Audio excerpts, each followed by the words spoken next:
renewal of one of the great rivalries in the NFL. Kansas City, the all-time leader, 56-48 last time they met, last January in Denver.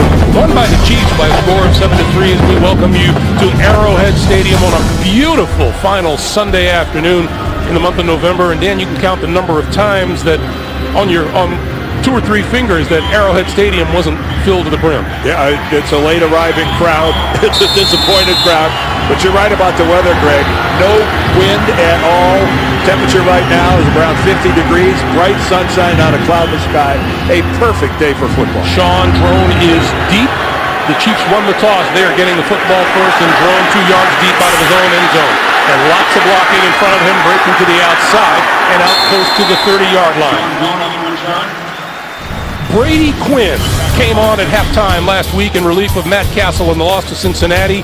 He starts today. He is 3-11 as a starter in his career. And as Dan mentioned a couple of moments ago, Romeo Crennel, the head coach of the Chiefs, says this is not a temporary attempt at a fix. This is permanent unless something drastic happens. And there is Matt Castle watching from the sideline. 180.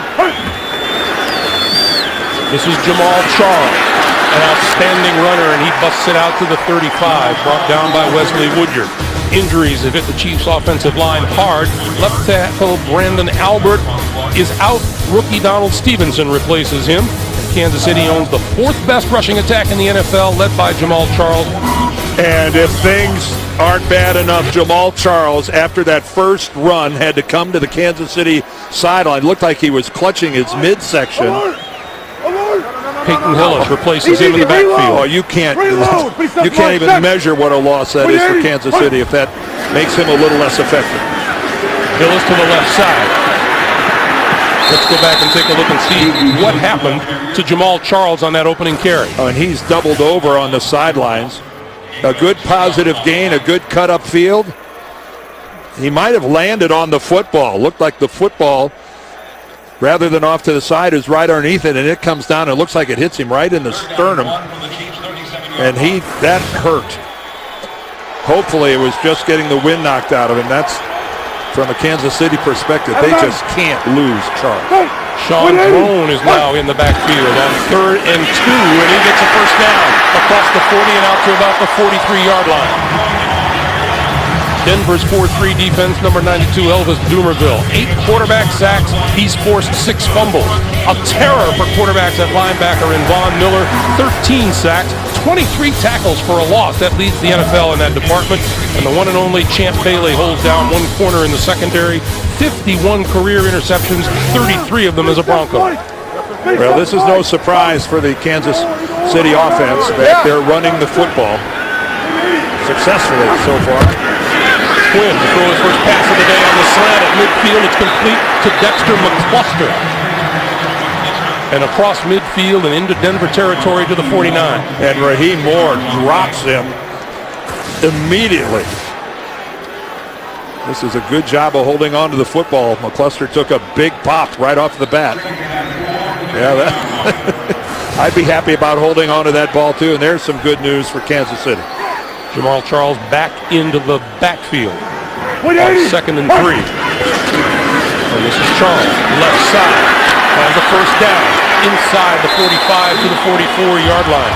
When we talked to Brady Quinn this week, he says, yeah, there's more on the table for me this week considering it's Denver. He spent 2 years in Denver and never saw the playing field.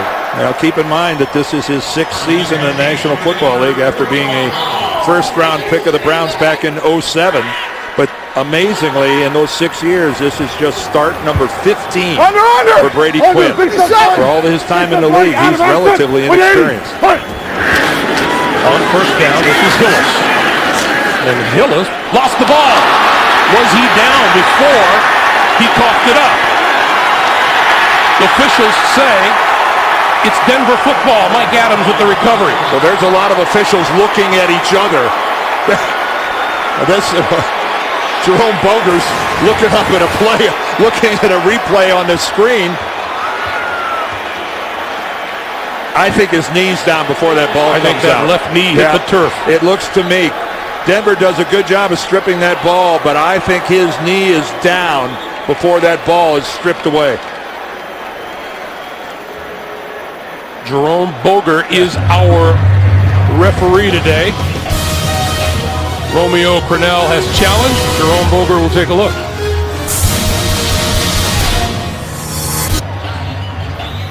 Welcome back to Kansas City, everybody. We got a pretty definitive look right here. They're right there, freeze it. The left knee is down, and Peyton Hillis still has the football solidly in his possession. And Jerome Boger has made his decision. After reviewing the play, the runner was down by contact at the 42-yard line. It'll be first down and 10 for Kansas City at the 42-yard line. And I misspoke earlier saying that Romeo Crennel had thrown the challenge flag. That is an automatic review of a turnover. It's always good to get that first mistake out of the way early, Dan. Old habits die hard. Yes, I know.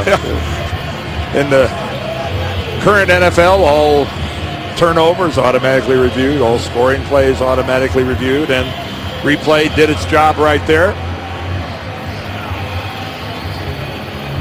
We're having I think Jerome Boger just said first down, but it really isn't. It would be a gain of 3 and would make it 2nd and 7. Yeah, they're going to have to correctly spot this football and get the down and distance right. They haven't switched the down marker over on the far sideline, or either sideline. It's still showing first down. Here comes our correction right here. We have a correction. Kansas City keeps the ball, but it's second down. Second down. All right. Dan, this has been historically one of the loudest places in all of football. You played in the very first game played here. Yes, I did 40 years ago. And and now we're getting slowed down again.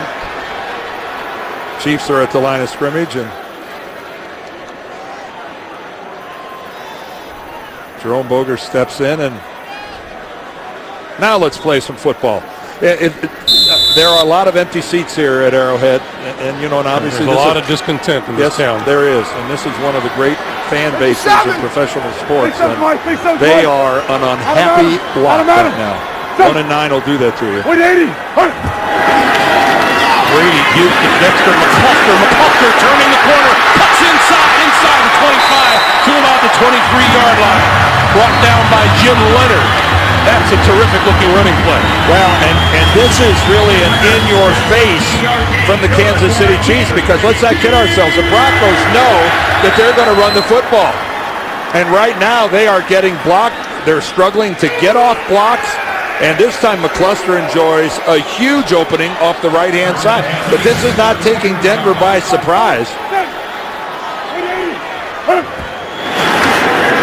Right up the middle is Jamal Charles, who cuts it outside. And not much there, maybe to the 22. Well, Kansas City last scored a touchdown on their opening drive back in 2010. There was a Castle pass to Jamal Charles for the touchdown. It's been 27 games since the Chiefs have had an opening drive touchdown. That's the longest streak in the National Football League still alive, and that's something I know Romeo would love to put in the rearview mirror. Well, this Chiefs team has only scored 4 touchdowns in the last 6 games. Scoring has been the problem. Straight ahead is Sean Drone, and Drone to about the 16-yard line where Mike Adams makes the stop. One of the things that the Chiefs are having to compensate for is they've got a rookie starting at left tackle, Donald Stevenson. Brandon Albert, their outstanding left tackle, he's got a bad back and he's not able to go today. And imagine if this gets into a situation where the Chiefs fall behind and this rookie's got to deal with Elvis Dumervil and Von Miller in the passing game. That's why 8 running plays so far for Kansas City against a lone pass. 3rd and 3. And the direct snap. Gillis going to throw it on the far side of the field and way short of Brady Quinn. Well, they tried a little trickery. Now, Elvis Dumervil was over there fronting up Quinn, and I don't know if that affected the play. As Greg said, the direct snap here to Hillis, but he just short arms it coming back. And Dumerville was the closest guy there, but he was having to spin around. Brian Suckup, who was 20 for 23 in field goals, this one from 34 yards to give Kansas City the lead. And something that's been a rarity for them. And it's good. So the key to beating the Denver Broncos is to keep that guy on the sideline. He gets his first shot on offense when we come back.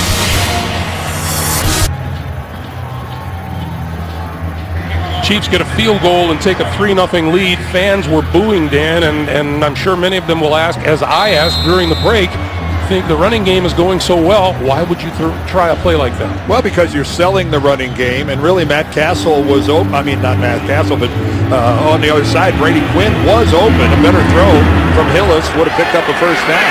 Trindon Holiday will not run this one out of the end zone. And so the Broncos will begin at their own 20-yard line. And Peyton Manning at quarterback for the Broncos, just 25 yards shy of his 14th season, throwing for 3,000 yards. He has 24 touchdown passes against 7 interceptions. The NFL's only 4-time MVP. Yeah, he's liable to eclipse 3,000 yards on this drive. He has the kind of receivers who could eclipse it on one pass. That is true.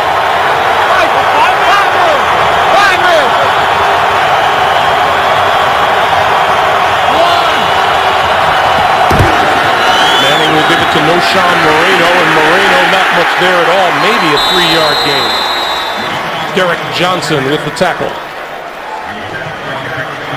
And Manning will not huddle his team. He'll set them at the line. A lot of pressure on Noshawn Moreno, replacing Willis McGahee. This might be his last chance to secure a home in Denver. Manning's first pass of the day. Moreno crushed at about the 17 or 18-yard line, and again, Derek Johnson. Manning gets a key lineman back today. Right guard Chris Cooper missed the last 2 games with a sprained left ankle, and with McGahee gone with a knee injury, we've talked about Noshawn Moreno with a chance to resurrect his career with the start at running back today. Keep in mind, Moreno has been inactive the last 8 games. They haven't even seen fit to dress him.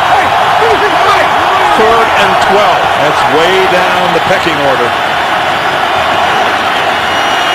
Manning with time, up the middle, and he's got his man out across the 45 to the 47, Brandon Stokely, and there's a loose football, and it goes over to Kansas City.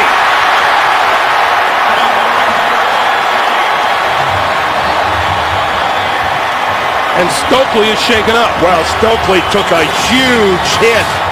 All right, let's take a look at this. Underneath coverage is by Arenas, and then the safety coming in over the top and sandwiched in between.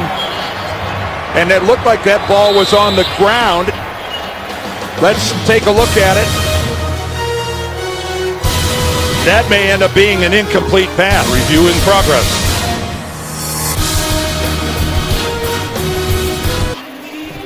Again, welcome back to Kansas City. Here comes the pass from Manning to Stokely. All right, he has it there, but he's going to go to the ground. He's got to complete the process of this catch, and it looks to me like Arenas picks the ball up off of the ground, which would mean that that is an incomplete pass because Stokely didn't complete the process. So Jerome Boger busy under the hood already today. After reviewing the play, it is an incomplete pass. It'll be 4th down and 12 at the 18-yard line. That's good work by Jerome Boger going under the hood because Stokely did not complete the process. In that situation, you must go to the ground and maintain possession of the football, and it was pretty clear that Arenas actually picked the ball up off of the grass. And Javier Arenas is now deep for the punt, and the first of many a Colquitt punt today. And we'll see about Stokely's health. He was holding his right arm when he left the field. He took a vicious hit. This is Britton Colquitt to punt it away for Denver. His brother Dustin kicks for Kansas City.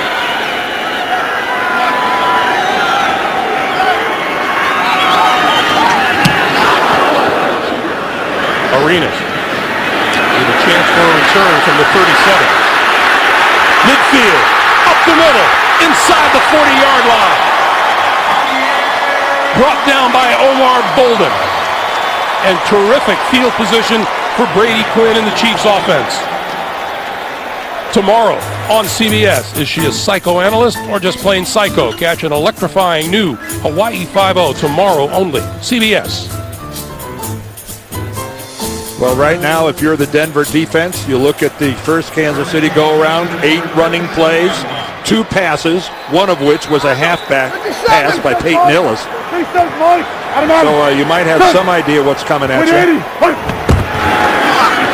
Play fake to Charles. Deep drop for Quinn. Looking deep, throwing deep. This side, incomplete. Tremendous play by Mike Adams, the safety. Boy, does he cover a lot of ground. Jamar Newsom was the intended receiver who started all the way on the far side of the field. Well, that's how long this play took. But Mike Adams covers a lot of ground and then perfectly comes in and gets a hand on the football. Yeah, Brady Quinn ends up on the ground, but not after he held that ball for a good 5 or 6 seconds. 180. 2nd and 10. The pitch for Charles. Cuts it back. Has running room to about the 32-yard line. Our first update of the day. To New York, JB and Shannon. Pittsburgh likes this kind of help. Yes, JB, when you're down to your third quarterback, you need help like this from your defense. Tip pass. Pittsburgh's LT, Lawrence Timmons, that is. 53-yard INT return for a touchdown. The Steelers are on top 7-3. Back to Greg and Dan. All right, guys, thank you. Wow, imagine the Pittsburgh defense scoring. How many times have we seen Dick LeBeau's group doing that over the years? 3rd and 4 for Quinn. Straight drop, little pump fake, and then out here to the side. That's complete to his tight end, Moeaki, who is out of bounds at about the 12 and a first down. Wesley Woodyard shoved him out. Yeah, well, Woodyard was the closest guy, but when I say the closest guy, I'm talking about he was a good 4 or 5 yards away. When Brady Quinn looked over here at Moeaki, he must have been thrilled to see how wide open he was. That's a blow on the Denver defense there to leave a relief valve that wide open, especially as good a receiver as Tony Moeaki has been for Kansas City. Jack Del Rio was one of those who echoed that thought that nobody wants to play a 1-9 team. 180. First down from the 12. McCluster, left side. Inside the 10 to the 8. Well, right now, this offensive line and blocking backs for Kansas City, they're doing a pretty darn good job. They're putting a hat on a white jersey, and they're not losing their feet. They're running with them. Take a look at that. You got Jeff Allen, the rookie, number 71, out in front. He can't even find anybody to block. He kind of froze in the hole. He provided more obstruction than he did help. Kansas City's red zone offense, nothing to brag about. Dead last in the NFL so far. 2nd and 6.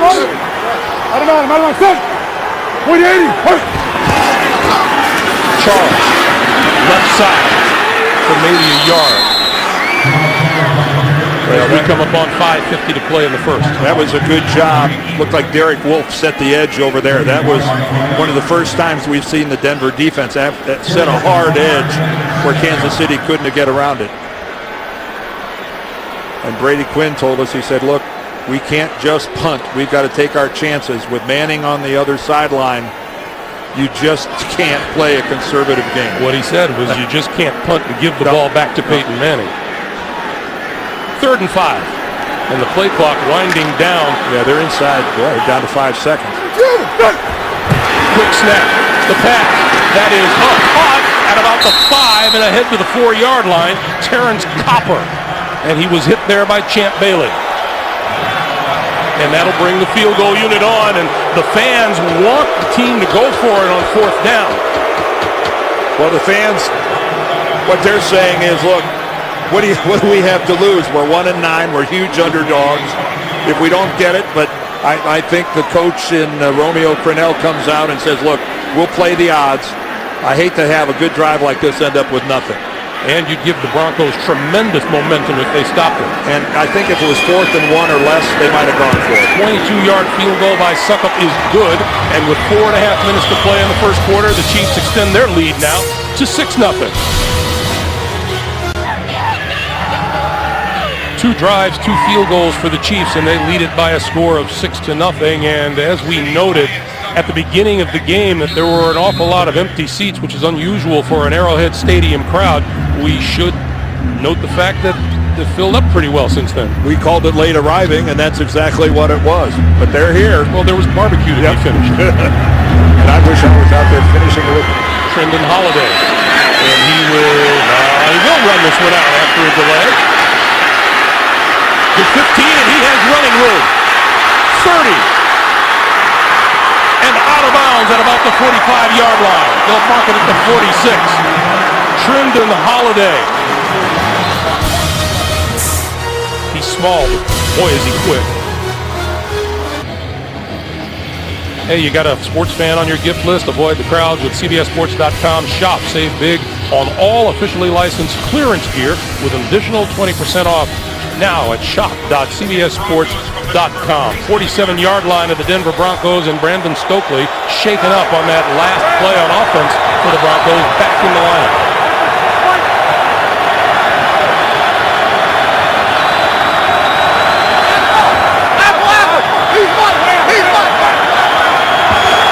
Wilcox winding down on Manning now.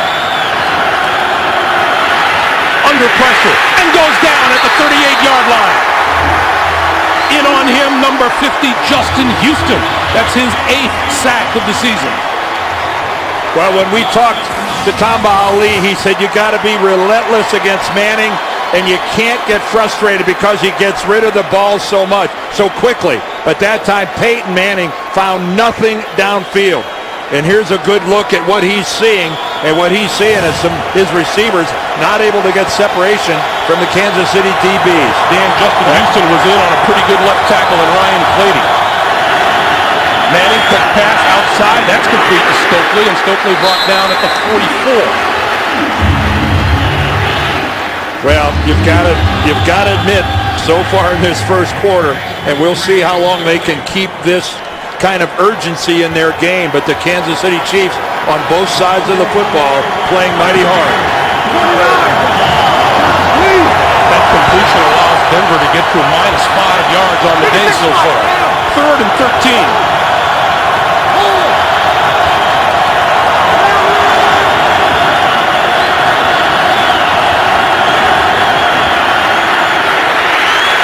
Over the middle, wide open is Decker. Decker inside the 30 to about the 28 or 27-yard line, and a first down. Well, that time Kansas City unable to generate any kind of a pass rush, and they paid for it. Their 4-man rush just gets completely snuffed out, and Manning has all the time in the world for Eric Decker to uncover and get open coming across the middle. Eric Decker told us he was in middle school when Peyton Manning first got drafted. That was all because of good pass protection by that group up front. Peyton changing everything now.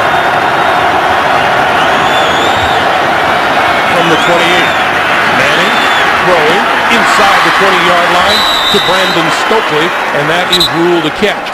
Well, he bobbled it initially, but it looked like he got it back under control. Again, good pass protection. Manning able to step into the throw.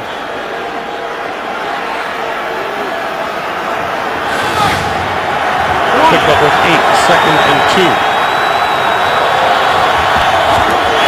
This is Moreno.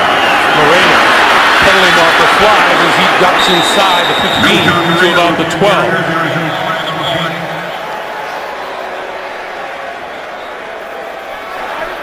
Holding. Offense. Number 68. 10-yard penalty. Replay, 2nd down. That penalty is on Zane Beatles, the left guard. Well, he was right there at the point of attack. And just when Denver had finally gotten a little momentum going on offense, they take a step back. By the way, Peyton Manning now over 3,000 yards throwing on the season for a 14th time. This is 2 in your career. And there's a lot of football in this regular season left to be played. 2nd and 12. 4,000 yards is going to be eclipsed as well. Manning got rid of it, threw it away.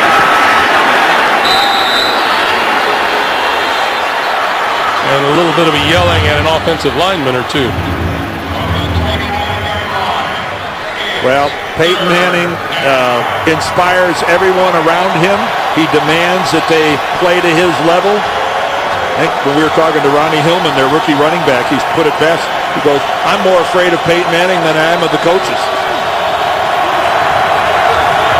Last ball in the backfield on 3rd and long.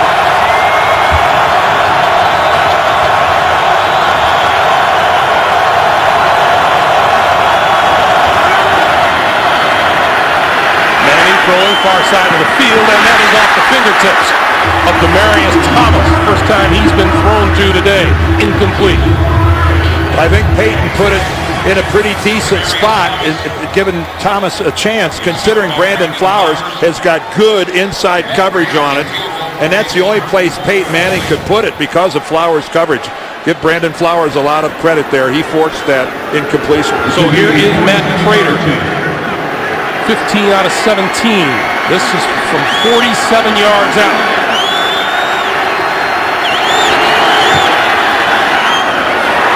Well, a knuckleball there. And didn't knuckle between the uprights. The fans and the Chiefs and Kansas City. It's something to cheer about. 1:18 to play. Still 6-0. A reminder, get coverage of every game while on the go this holiday weekend with NFL Mobile. Watch every touchdown from Sunday afternoon games with NFL Red Zone for $5 a month. Call ** NFL to download or go to NFL.com/mobile. The Chiefs at their own 38-yard line with 1:18 to play in the first quarter. Brady Quinn spreads the offense.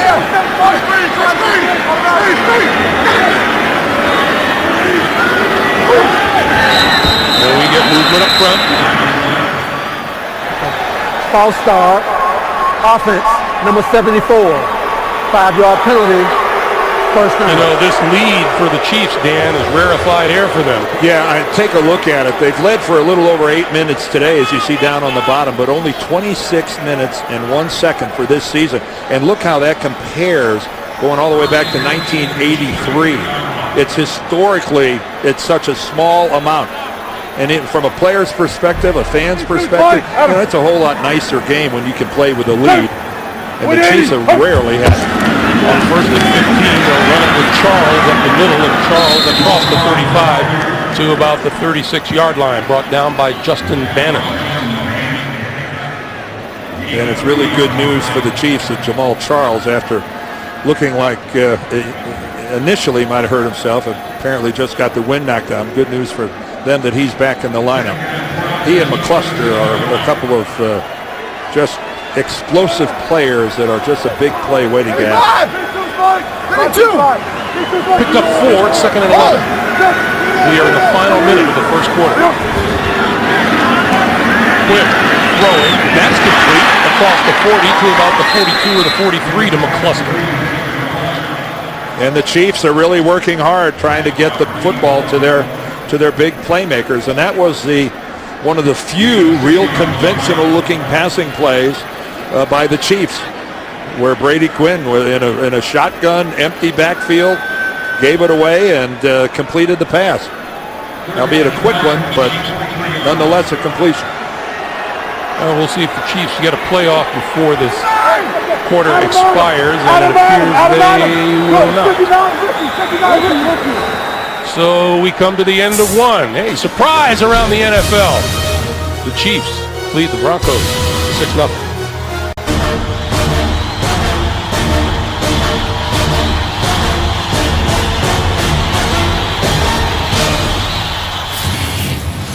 Boy, given the way this season has been going for the Kansas City Chiefs, it would be real easy for them to mail it in. But Romeo Crennel told us my guys are doing a good job of being teammates, which means that they haven't gone against each other. They're hung pretty tight.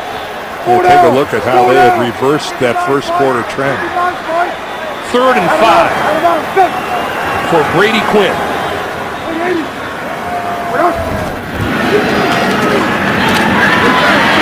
On the move. Can't find anybody. It is going to go down at the 41-yard line.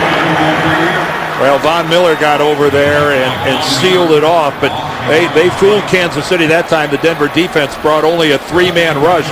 They didn't even rush Miller. He dropped a little bit in coverage, and he's just reading the quarterback, and when Quinn got flushed, he went and got it. So here is the other Colquitt brother. This is Dustin Colquitt, 3 years older than Denver punter Britton, and Jim Leonard is deep.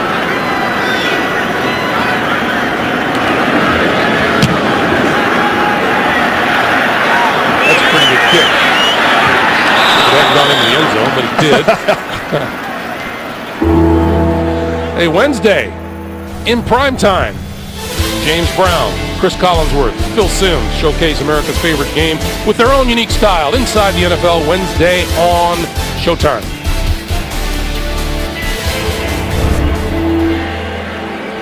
There's Brian Dable, the offensive coordinator there with his nice full beard. Always had a good-looking goatee, but sitting there next to Brady Quinn. Well, he heard the chilly weather was coming. And he heard correctly. So Manning and company from the 20-yard line. And this is Moreno. And Moreno tripped up at the line of scrimmage forward to about the 23. Tripped up on his own guy. It wasn't an attempted tackle. It looked to me like he tripped over his own guy. Trying to cut outside Joel Dreesen right there and clips him on the right heel. And that sends him to the turf. This game's tough enough without falling over your own guys. John Fox said the scout team is where Moreno has had to get his reps, and he's done it well. Play fake. And the pass to Moreno is complete. That's a first down across the 30 to the 32-yard line. Another NFL Today update. JB and Shannon. Greg Cincy's still in the hunt. The Raiders did so bad, the Bengals receiver said, to make it fair, we're going to catch the ball with one hand. And Mohamed Sanu did, Jay. 2-yard TD, 14-0, Bengals all over the Raiders. Even though Dan Dierdorf was a Hall of Fame lineman, I bet you he caught one like that in his day at some point. Greg and Dan. You caught one like that in the parking lot on the way in, JB. Most of my receptions like that were when I was sleeping. Somewhere in a really happy dream. On first down, quick pass. Jacob Tanny, the tight end, out to the 40-yard line. Derek Johnson made the stop there. And that's Tammy and Joel Dreesen have just really slid right into the role of Dallas Clark and other tight ends that have been the beneficiary of a Peyton Manning offense. Manning just loves to work the middle of the field with these guys.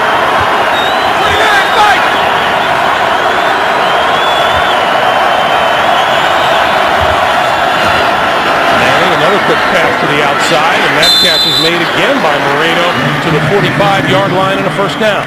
You know, it's really hard to document how far Noshawn Moreno had plummeted in Denver. He fumbled in the second game of the year in Atlanta, got benched, and then really inactive for the last 8 games, relegated to the scout team, where he won Scout Team Player of the Week a couple times. You know, that's not normally where first-round draft choices, that's not where they aspire to be, winning that Scout Team award. The rookie, Ronnie Hillman, is in the backfield now on first down. Play fake to him, and Manning looking deep, going deep, and double covered and intercepted by Brandon Flowers. Flowers looking to flip it back, and he does to Abram Elam, and Elam brings it back to about the 20-yard line. Well, every now and then, Peyton Manning shows us that he is human, because why on earth he throws this football, I have no idea. His receiver was never open. Peyton Manning throwing his 8th pick of the season. And it's the Chiefs. Quick pass out to the side. That's complete to Dwayne Bowe. And Bowe across the 30 for a first down. Let's go back to that interception. You know, I couldn't believe Peyton threw the ball because when you look, here's Eric Decker right here. But watch, he is totally bracketed from the very beginning by two Kansas City Chiefs. Flowers on the inside. Look at that. You know, that's what Peyton sees when he releases the football. And he was his only receiver that was double covered, and yet Peyton chose to try to force it to Decker. That is just the type of decision Peyton Manning characteristically doesn't make. Charles, near side. Run out of bounds at about the 35-yard line by Mike Adams. You know, and Peyton Manning says, you know, he's had experience back when he was at Indy playing against Romeo Crennel's defenses, and he says sometimes Romeo gets a little sneaky. He'll rush 3 and drop 8 on you. Yeah, and some of those, you know, of course, were in New England, and Romeo has been around for a long time, just as number 18 has, and he's always so good at identifying the coverages and finding the single coverage and the weakness in a defense. Second and 6 and movement on the right side. Embarrassing. Looks like Moeaki. False start. Offense, number 87. 5-yard penalty. Still second down. Well, there's Greg, in your defense, no question Moeaki moved as well, but I think 3 Kansas City Chiefs moved on that one, and it's only one gets the special thrill of being singled out. Referee's choice. I saw you. I'm sure Moeaki's back in the huddle going, thank you. Yes. I'll get it from the coaches, but at least I didn't get it from Jerome Boger. Second and 11. Adam. Here's where things can get hairy in the passing game. Quinn got rid of it and overthrew and threw it out of bounds on this side of the field, and we get another update from JB and Shannon. Shannon, Cleveland's effort's been there all year. Yes, after Isaac Redmond fumbled on his own 10. Brandon Whedon, I like a guy with 2 first names. Jordan Cameron catches this 10-yard touchdown pass. Cleveland on top, 10-7. Greg Gumbel, Dan Dierdorf. I think it would be a mistake to overlook these Cleveland Browns just yet. We saw that last week in Dallas, didn't we? A feisty bunch. Feisty defines what these Chiefs have been so far. We have 10-13 to play here in the first half. We have a 6-0 lead. Running out of time and got the timeout. He got it just in time. Last timeout, Kansas City. So Kansas City burns a timeout here with 10-13 to play in the first half. It'll be 3rd and 11 when we come back to Arrowhead Stadium in a moment. Back for 3rd and 11 for the Chiefs. From their own 30-yard line, and Quinn shotgun. Quick blitz. That pass is complete, and out across the 40, 45, midfield is Moeaki for a first down. Good job by Brady Quinn of standing in the face of the blitz. Well, and getting rid of it in a hurry and identifying where his blitz beater is. Working the left side of the field the whole way. And a couple of Broncos are there, but they're not in a position to defend the pass. And Moeaki, that's a pretty easy completion. Well done. Kansas City right now is playing pretty good football. In Denver territory at the 49-yard line. And he gives to Jamal Charles, and Charles is met with vigor by Kevin Vickerson.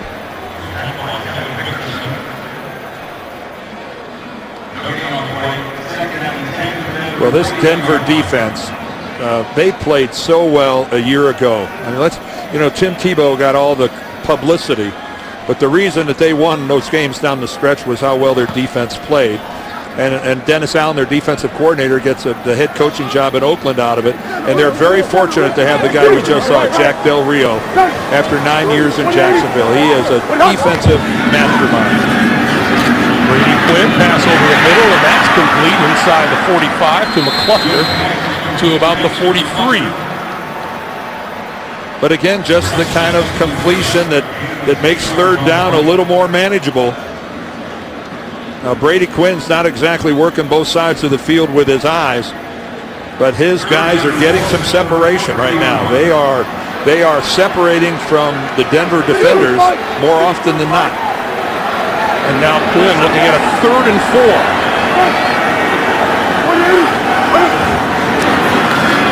Looks left, and he's going to run for it. Tucks it away, slides down, and we have a penalty mark. This flag way back upfield by the line of scrimmage. Holding, offense, number 71. 10-yard penalty, replay, 3rd down. That's the rookie left guard, Jeff Allen. Well, a pair of rookies having to man the left side of the offensive line for Kansas City. Allen, their 2nd-round pick. Right there in the middle, right there. He's got his hand all the way across the front of Derek Wolfe, number 95. And when you're out in the open like that, that's where you really get caught. Now, they've been keeping a tight end to that side to help out Stevenson, the rookie left tackle. But it's tough enough in the NFL without starting a pair of rookies on your offensive line. So now 3rd and 14.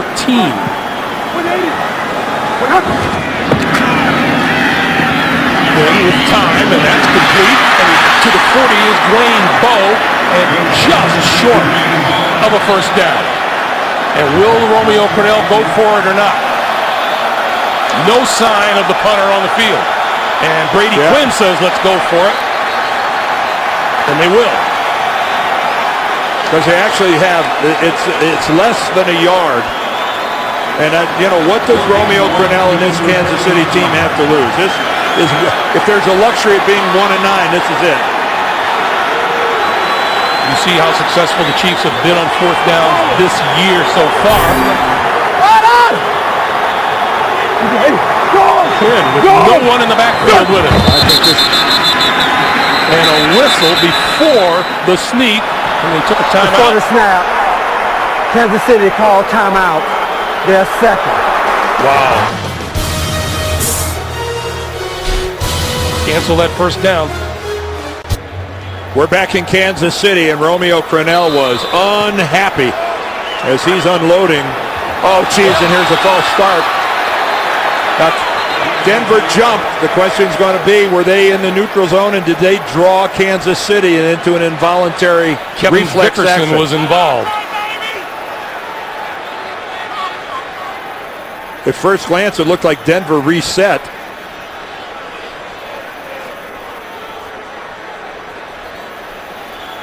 Dickerson moved first. Did he get back? Neutral zone infraction. Defense, number 99. 5-yard penalty, resulting in a 1st down. There's Dickerson right there. And you can see he's in the neutral zone, no question about it. And Eric Winston, the right tackle. Now, that was hardly an instinctive reaction. That's a smart reaction. Well, it's smart as long as he gets away with it, and Winston got away with it that time. That rule was to protect the offensive lineman who immediately reacted.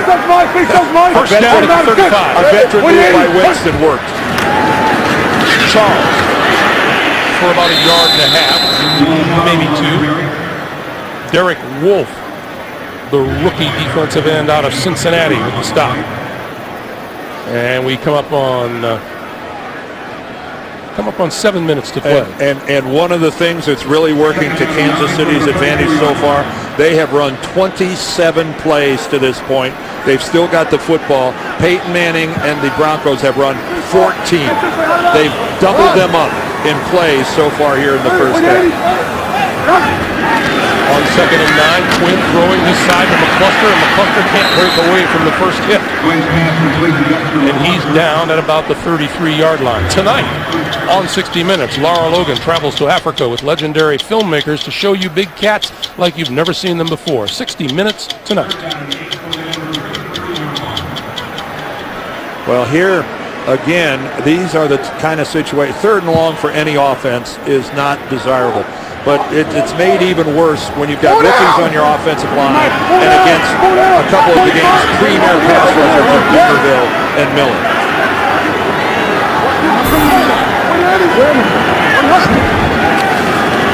Quinn on the move and goes down. Back at the 42-yard line, Wesley Woodyard his 4th sack of the season. And if there was any prospect of a field goal, that went up in smoke with that sack.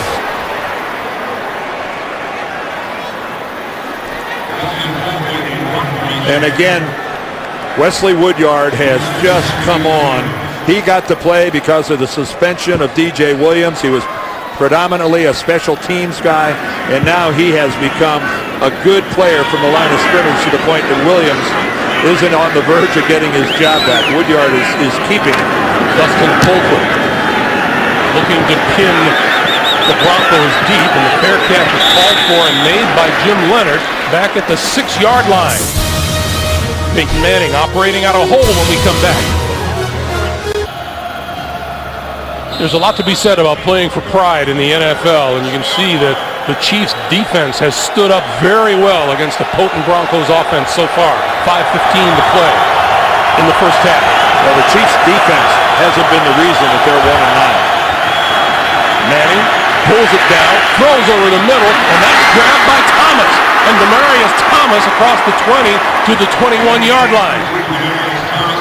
Well, so much talent in Demaryius Thomas. Peyton told us he's never had a receiver this big, this physical. And then once he gets the ball in his hands, it's a luxury to be 6'3", 230 pounds. He's not afraid to lower the shoulder and go after it. This is Moreno. And Moreno picks his spot right up the middle across the 30 to about the 32. Man, it's not every day you see an NFL running back come to almost a complete stop and wait for the hole to open up. But then, Moreno, he almost comes to a complete stop before he accelerates. That's about as little as you'll see an RB move, and then no backside pursuit coming from Kansas City, and Noshawn Moreno took advantage. So 2 quick first down for the Broncos, and they're out to their own 31.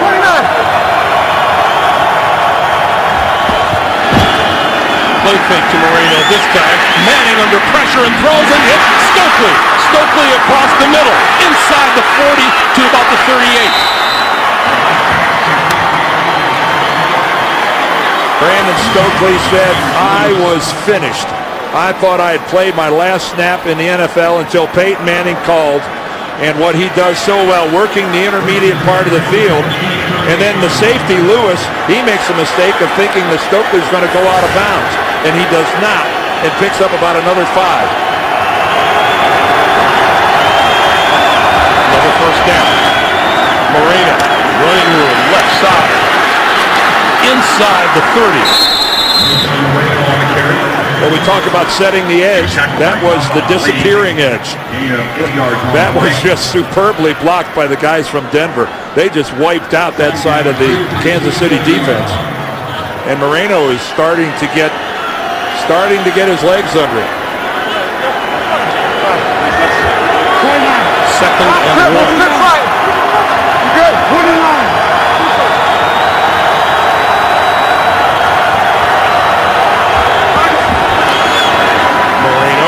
Blocked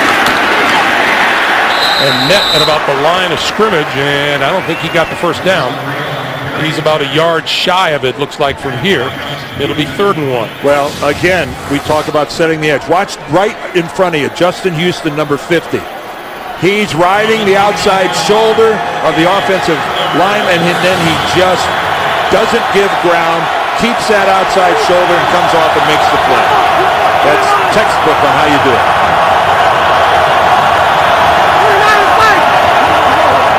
Manning going to go from the shotgun on 3rd and 1. Throws outside, and that is caught. Well, this is right at the first down marker by Joel Dreesen. This is all about forward progress here. And we hit the 2-minute warning. 2 minutes to play in the first half. Kansas City pitching a shutout.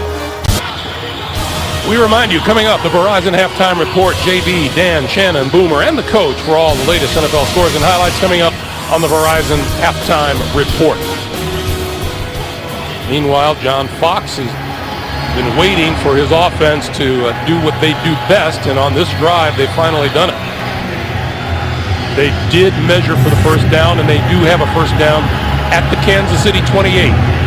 Denver has all 3 of the timeouts remaining. Kansas City down to 1. Well, the difference on this drive is that Denver's been successful running the football. Moreno's got 5 carries now, and he's up to averaging 5 yards a carry.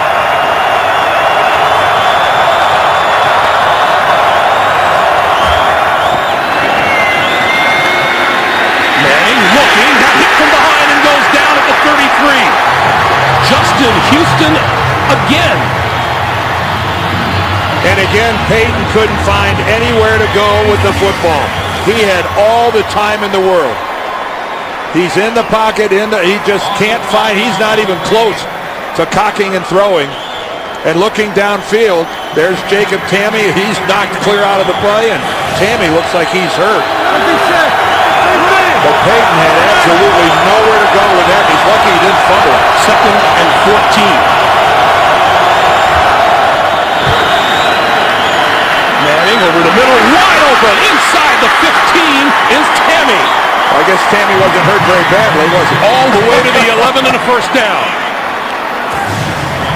He looked hobbled after that last play. Again, how many times? Look how Peyton delivers that football where Tamme can take it in stride, turn upfield immediately. Peyton Manning, I couldn't even, a calculator would melt trying to figure out how many times he's hit a crossing pattern in his career. First and goal. We are down to 40 seconds to play in the first half. Moreno. Maybe a yard before Derek Johnson made the stop. They take a timeout here, certainly. And they stop the clock with 32 seconds to play. Denver with 2 timeouts remaining, trailing by 6. Dan, a lot of teams would have to settle sometimes for a field goal, but in this situation, if you've got Peyton Manning on the field, do you go for the touchdown? Well, let me tell you something. Both corners for Kansas City are 5'9". Thomas is 6'3", Decker is 6'3", Tamme 6'3", Dreesen 6'4". I think I have your answer. Yes. On 2nd and goal, Manning throwing outside, and that is complete and hit is Decker. Probably a 1-yard gain there to the 8 and another timeout. Great tackle by Arenas. Javier Arenas, that was just perfect. Inbounds, you force Denver to use another timeout, and you give up 1 yard in the process. That's how you do it.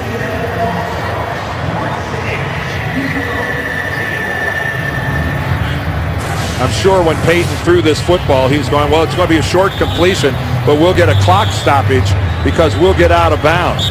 And Decker can't get there because of that outstanding tackle by Arenas. But again, the big height advantage going to Denver here, Demaryius Thomas can really elevate. 11th play of an 87-yard drive so far for Manning and the Broncos. 3rd and goal. 56 is Mike Manning. Watch Chief. Demaryius Thomas there at the top. Manning got rid of it at the goal line. Touchdown, Jacob Tamme. Again, tight ends between the numbers. Man, that is in Peyton's wheelhouse.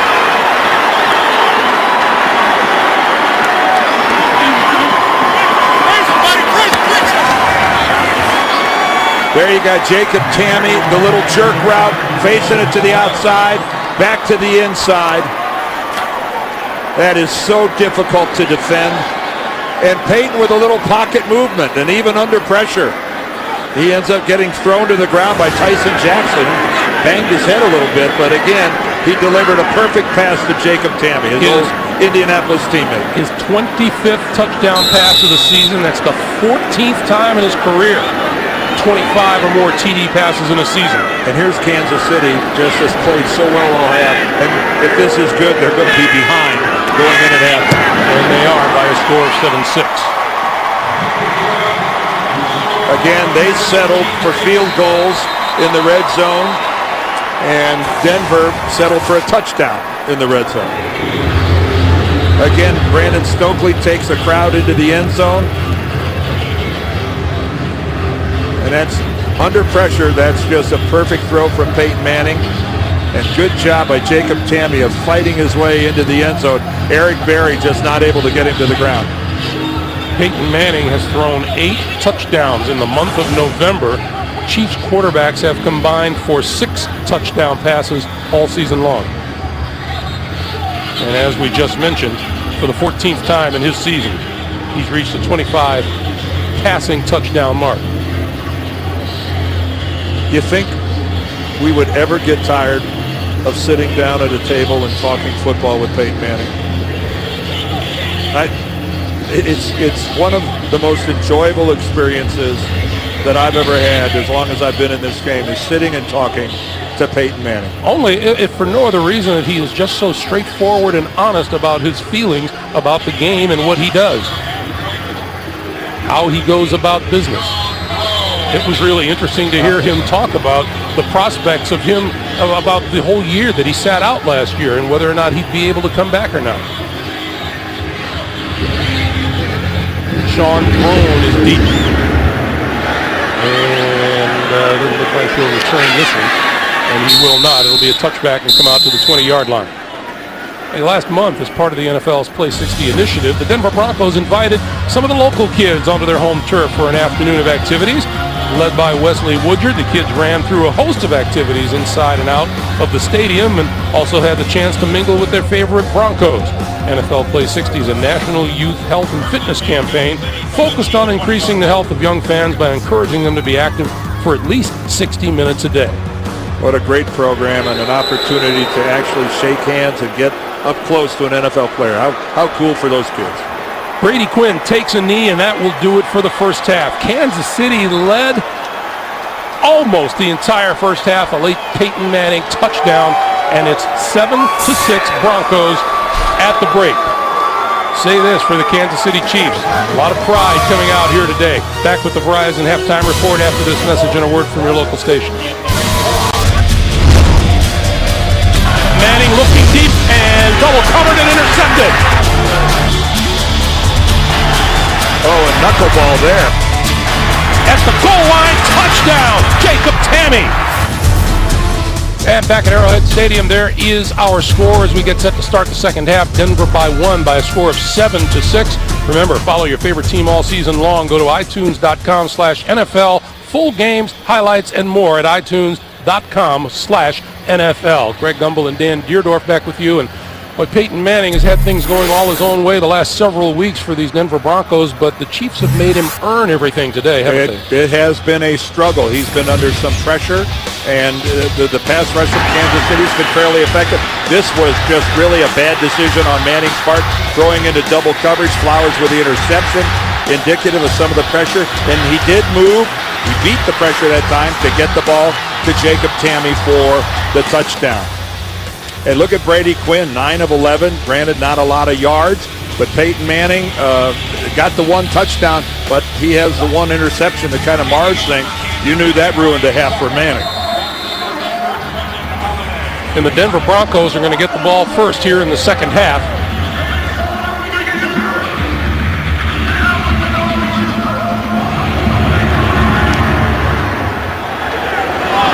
This is Holiday from the goal line.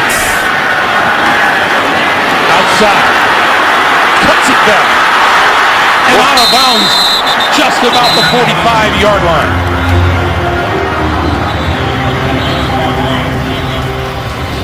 Some numbers from the first half. Rushing yardage favoring the Chiefs. Passing yardage favoring Peyton Manning and the Broncos. And Kansas City had the ball most of the time, but you know those trips into the red zone that came away with field goals rather than touchdowns may cost them in the long run, Dan. Yeah, they always do. They seem 90% of the time. Let's not forget Trendon Holiday here. What if he's not becoming one of the best return men in the game? Already a punt return and a kickoff return for a touchdown. 56 is mine. Almost broke that one. 42-yard line. Play fake. Manning over the middle and caught at about the 40-yard line by Stokely. Well, I don't think anybody hit that ball. That thing kind of wobbled on its way to Brandon Stokely. Again, working against the Kansas City zone. There's the soft spot right in the middle. But that ball was a bit of a knuckleball from Peyton. Stokely, not sure when that was halfway on the way there, went, whoa, what is this? in the books as a first down pass. And now from the 40, we give it to Moreno. And Moreno shakes the tackle and breaks it to about the 36. You know, interesting, again, going back to our conversation with Peyton, when he was talking about regaining his strength, he had to take an entirely different outlook in the weight room. And the trainer said, look, let's concentrate on the things you can do rather than what you can't do. Because you're trying to regenerate a nerve. When it's finished for the day, it's finished. And no matter how much you want to keep working it, you're not accomplishing anything. And Peyton said, that was just really hard to accept. On 2nd and 6, far side of the field, and he's got his man Eric Decker. Decker out of bounds, just shy of the 20-yard line. That's another first down. Again, looking at Eric Decker working downfield, and against Jaleel Brown. And again, Brown didn't have any awareness of where the football was. No question, Decker gets many feet, but right there, his right leg, just that right foot, about 2 or 3 inches out of bounds.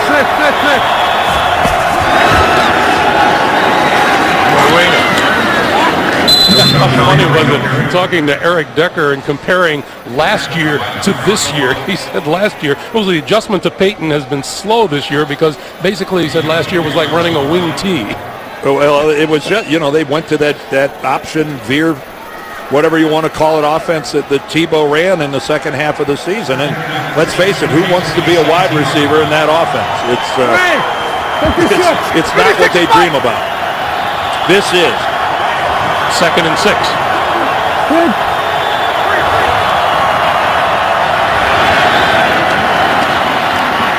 Manning with the quick pitch to the 15-yard line to the tight end, Joel Dreesen. And this is where Peyton Manning, being so patient, will wear a defense out. His willingness to just take the short completion but set up a more manageable third down. It's just, he's so content to take what, even if it's little things, if the defense is giving it to you, he will take it over and over. Now the Chiefs fans to their feet. On 3rd and 4.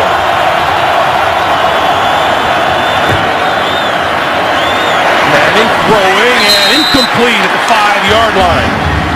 Intended for Demaryius Thomas. Well, you got to give a lot of credit to number 30, Jaleel Brown. That was sensational coverage by the Kansas City Chiefs. That he forces this throw from Peyton Manning. Look how he's taken away up short, and he's got no alternative but to lay that ball out there where Demaryius Thomas has to leave his feet to go get it.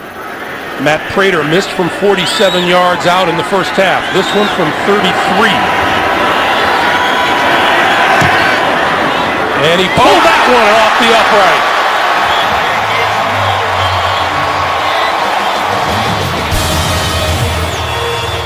Something else for the Chiefs fans to cheer about.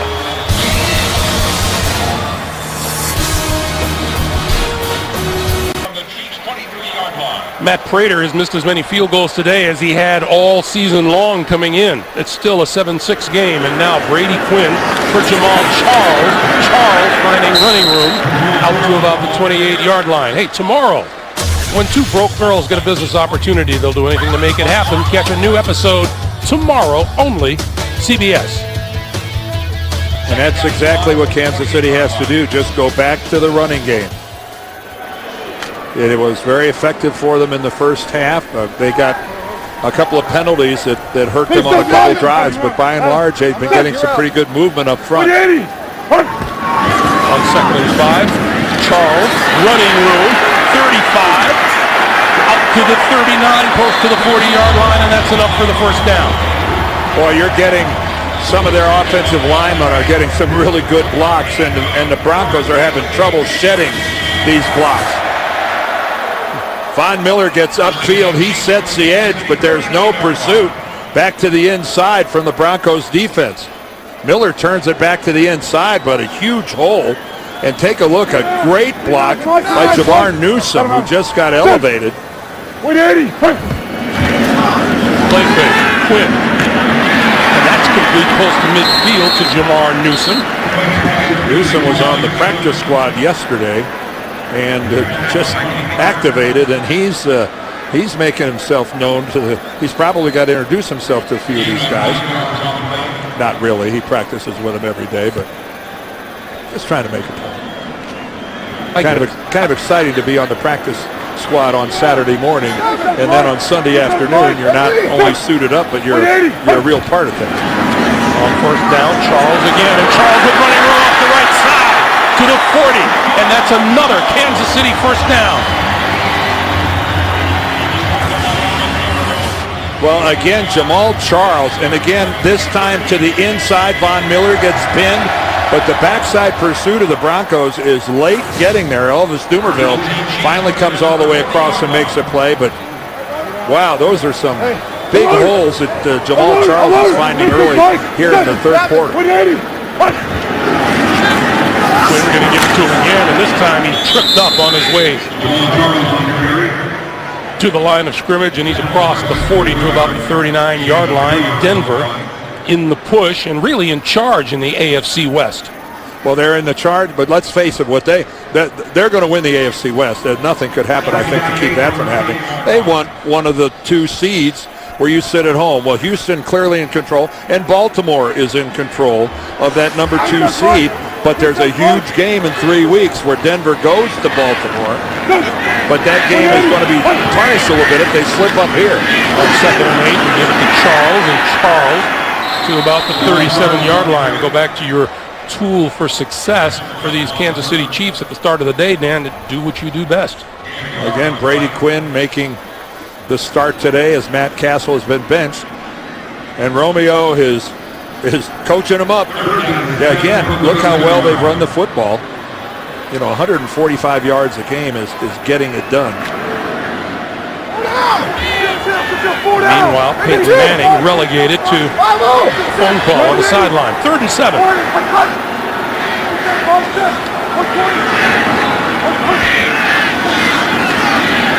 Quinn throwing, and that's complete to the 31-yard line, but that appears to be just short of a first down.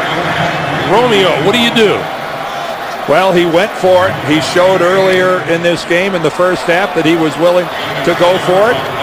And he's now coming out with the field goal unit. And now he's not, and it's even a shorter, it was about 2 feet before when he went for it. Remember, Denver jumped off sides. This one is only a foot. This is kind of surprising, to tell you the truth. 49-yard field goal attempt for the lead from Ryan Suckup. I'm really surprised he didn't go for it here. Kick is on its way and looks pretty good.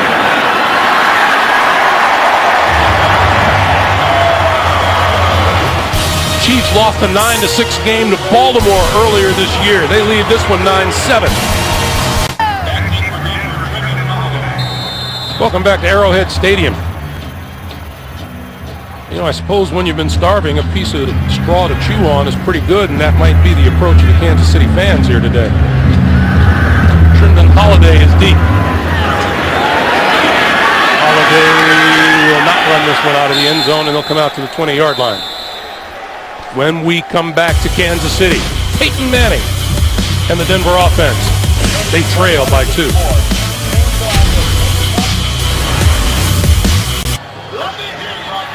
In the absence of Willis McGahee, Denver has run the ball just 8 times compared to Peyton throwing it 23 times, with Kansas City sticking to their ground attack. And Noshawn Moreno has all 8 of those carries. Manning throwing on first down, far side of the field, and knocked down, intended for number 84, the tight end, Jacob Tamme. Hey, thanks to all of you. The American Red Cross has been helping thousands affected by Hurricane Sandy get back on their feet on this Thanksgiving weekend. Thanks to all of you for making a real difference. Learn more at redcross.org. CBS cares. Tamme had no chance on that reception. Great coverage by Eric Berry.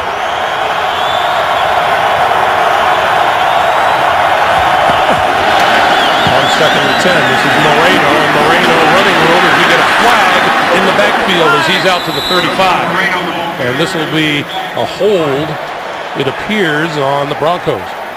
No, take that back. Illegal use of hands. Defense, number 94.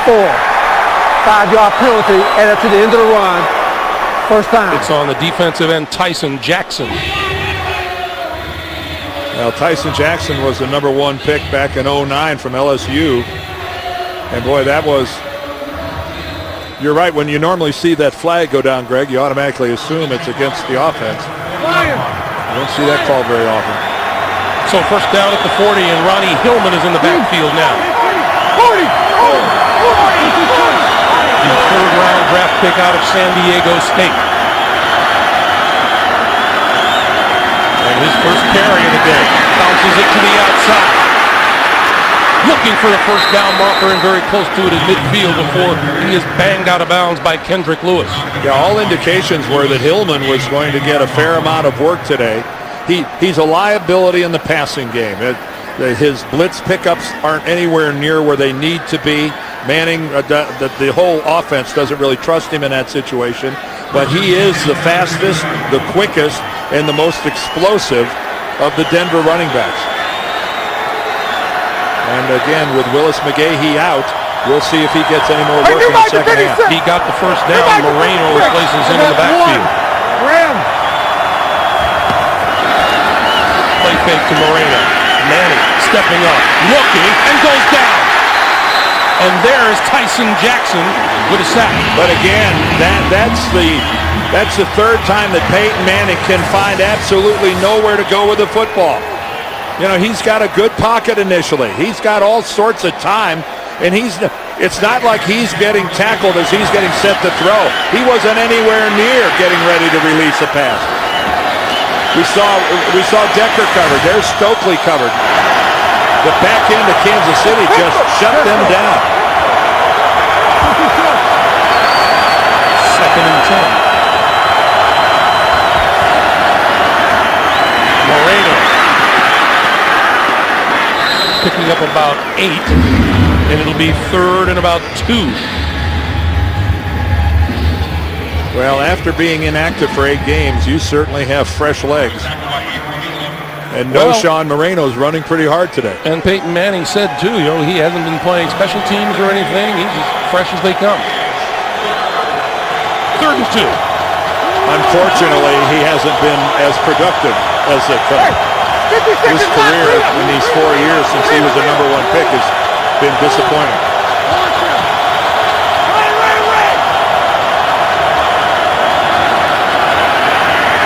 Manning, crossing pattern, got his man Jacob Tamme, loose ball, and it is marked down by contact at the 30-yard line. And Tammy's holding the ball up as he ultimately ended up with it again. But let's take a look as he gets his legs taken out from under him. And no question, he's got control of the football. Brown upends him, and the ball doesn't come loose until the forearm lands on the turf. And we have a player down at about the 34-yard line. That is number 23, Kendrick Lewis. We'll check on him and take a break. Kendrick Lewis was able to walk off the field under his own power. He's been replaced by Travis Daniels, number 34 at safety.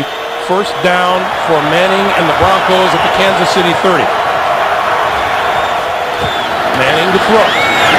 Far sideline. Touchdown, Demaryius Thomas. And Manning's pass right on the money. And not only was that a great pass, but what a catch by Demaryius Thomas looking back into the sun. Most of this field is in the shade, but watch when he breaks into the sun right there. Look how that sun completely in his face, and yet somehow he tracks the football right into his hands. A perfect pass from Manning, but again, I think that's sensational by Demaryius Thomas, being able to concentrate, focus on that football, looking right up into the big light in the sky. Demaryius Thomas' 6th touchdown catch of the season. The extra point is good. And 4:41 to play in the third now. And the Denver Broncos off to a 14-9 lead on Kansas City.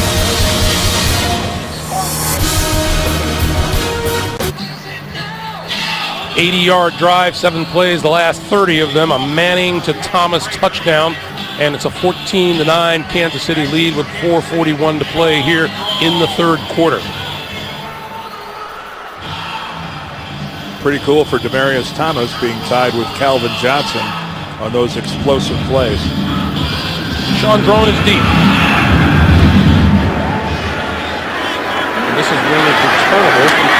yard deep in the end zone. Run. To about the 20-yard line, brought down by Danny Trevathan. Hey, Saturday, a BCS title shot could be in play. A.J. McCarron and the Crimson Tide up against Aaron Murray and the Georgia Bulldogs in the SEC Championship. It all begins with CBS College Football Championship Saturday and college football today. Dan, when we were talking with Brady Quinn, he was all a glitter about his Fighting Irish, wasn't he? Well, why wouldn't he be? They're number one, undefeated, waiting for the winner of that game. That's big boy football right there. Alabama, Georgia. The winner of that game will play Notre Dame for the whole bag of marbles. Charles, right side. Let's go back to the touchdown pass. Yeah, it's a great job.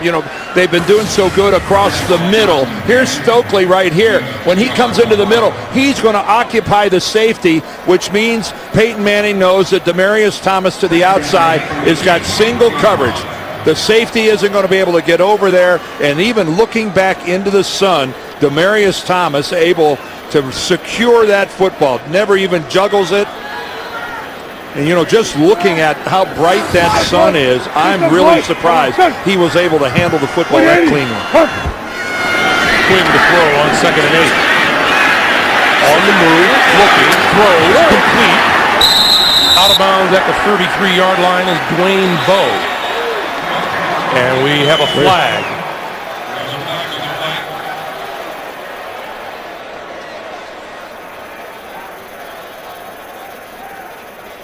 They're talking to Donald Stevenson, the rookie left tackle.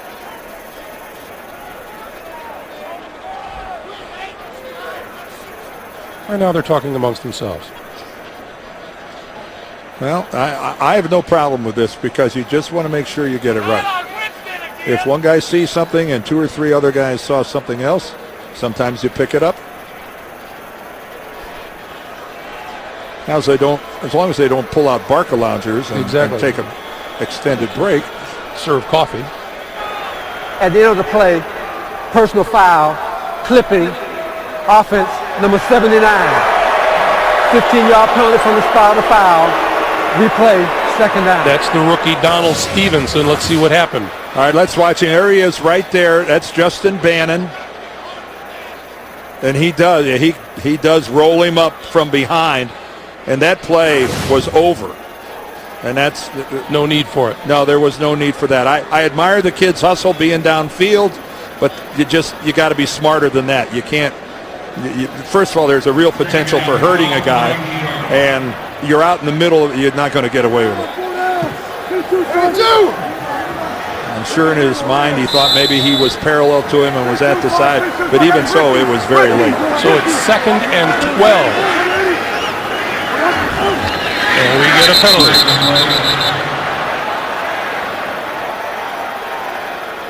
This one came from the near side of the field.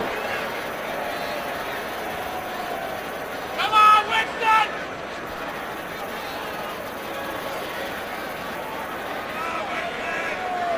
We're having another mini conference. Jerome, what say you? There is no foul on the play for 12 men on the defense. 2nd down. My guess is there's no foul for 12 men on the defense because there were only 11 men. Quick, where's the calculator? Where's the abacus? That qualifies as an oops. Jack Del Rio telling us what? I feel completely rejuvenated. Being in Denver and being a defensive coordinator. Not that he doesn't want to be a head coach again. Quinn, quick pass. That's complete.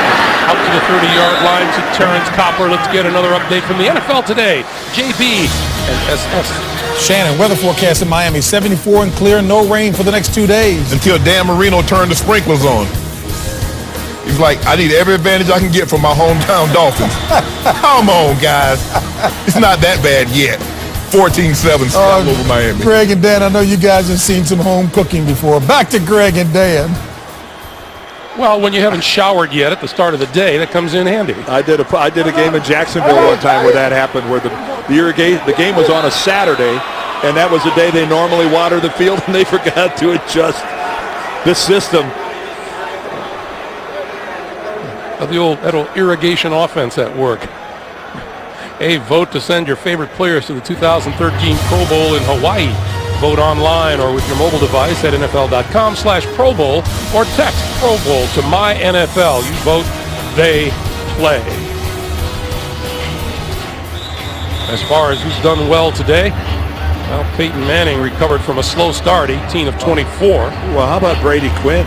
I mean, 13 of 15. How impressive is that? Quietly efficient. Yep. And again, good running by both of these guys, although Jamal Charles started really, quickly, had a lot of opening, and it slowed down a little bit.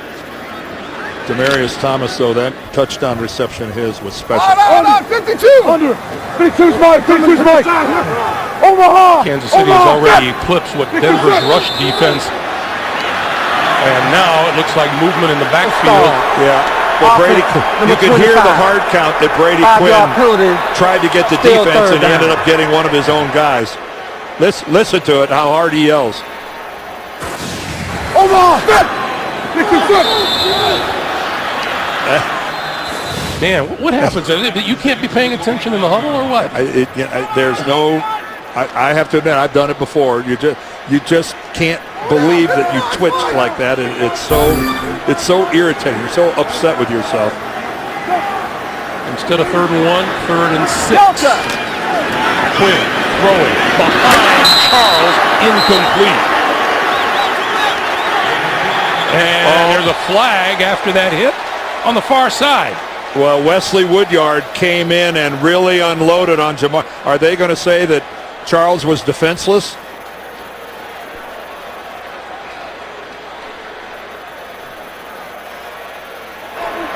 Personal foul, unnecessary roughness, defense, number 52. Helmet-to-helmet contact on the receiver. 15-yard penalty, automatic first down. Well, 52 is really upset about this call. Well, he unloads, and he does. He unloads, and he hits him right in the face with his helmet. Again, it doesn't take a rocket scientist to know the emphasis the league is putting on trying to do away with hits like that.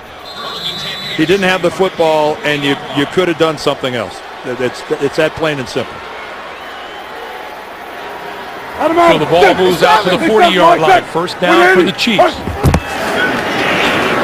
Jamal Charles for about 5 to the 45. Once again, back to the sprinkler guys in New York. Pittsburgh turnovers hurting them. Their 4th one on the day leads to this. A Trent Richardson 15-yard touchdown. No ties today, Coach. 2014, Cleveland over the Steelers. Round 17 points off of turnovers, Greg. Back to Greg and Dan. All right, JB. Shannon, thanks much. Again, we saw Cleveland last week as they were leading Dallas deep into the game.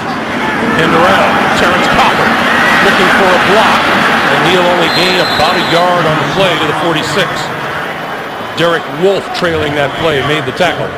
On Raheem Moore, the safety, turned it back to the inside. That was a good job by Moore of spinning it back in there where Wolfe could do his job. So now 3rd and 4 for the Kansas City Chiefs. And these fans just sitting here desperate for something good to happen for their Chiefs.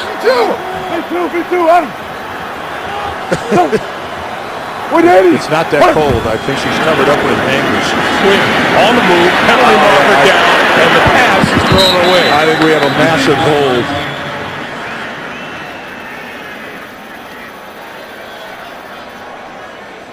And my guess is there's a chance Denver will turn this down. Number 73. That penalty is declined. 4th down. That'll bring the punting unit onto the field. John Asamoah, the right guard, had a full-blown tackle. But when things have not been going well, as they have not been in Kansas City, boy, harsh things have been said, tempers have flared. The fan base has been unruly at times. Well, 1 and 9 isn't acceptable anyway. Jim Leonard will let this one go. It's into the end zone for the touchback. Hey, nobody knows the game like a quarterback. Break down all the NFL action on NFL Monday QB tomorrow at 6:30 Eastern, only on CBS Sports Network, the 24-hour home of CBS Sports. You know, Greg, you mentioned about Kansas City here. Let's be real. Scott Pioli, the general manager, is in his 4th year. He's on his 2nd coach. Todd Haley's already been fired and moved on. And you know, in the 4th year, he's bearing the brunt of a lot of the fans' criticism, saying after this amount of time that they want to see more improvement instead of regressing. Moreno. Oh, nice play in the backfield. Tackle is made by Eric Berry, the 3rd-year safety out of Tennessee. You know, and one thing that bears saying, and we've said it earlier in this telecast, is they're not 1-9 because of this defensive football team. This defense is not bad at all, and that's a good look at it there. That tackle by Eric Berry. They got a lot of number 1 picks over there. It's their inability to score points on offense that has dragged this team down. Bronco after Bronco said they don't look like 1-9 on defense. Quick pass over the middle, and that's complete to Moreno, and Moreno out to about the 34-yard line for a first down.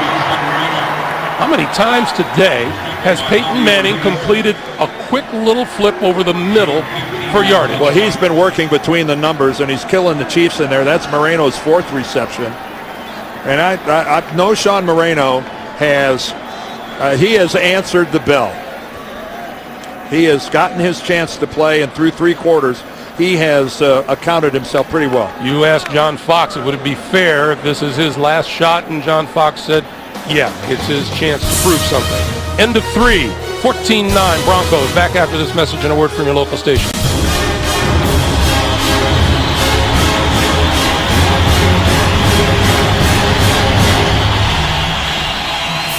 Along with our producer, Mark Wolf, our director, Bob Fishman, and our terrific turkey-eating CBS Sports crew, Craig Gumbel, Dan Deerdorf, at Arrowhead Stadium as we start the 4th quarter. First down from the 44-yard line for Manning. Pass out here to Decker, who dropped the ball. Oh, they had a nice slip screen set up. It's a great blitz beater, the slip screen, and he's got a couple blockers. He's got Stokely ready to throw a block right out in front of him. He's got Tammy right there out in front, and it just not able to handle it. Pass had a little wobble to it. Eric Decker played outfield in Minnesota. Couldn't pull that one in. Manning throwing. Incomplete. It'll be 3rd and 10. And I don't know what that... Now that was a complete and utter misfire. Even Peyton looks like he's just shrugging his shoulders. Well, I think, you know, again, I think we're seeing that Peyton Manning is returning from injury is still a work in progress. 3rd and 10. The Chiefs fans are on their feet.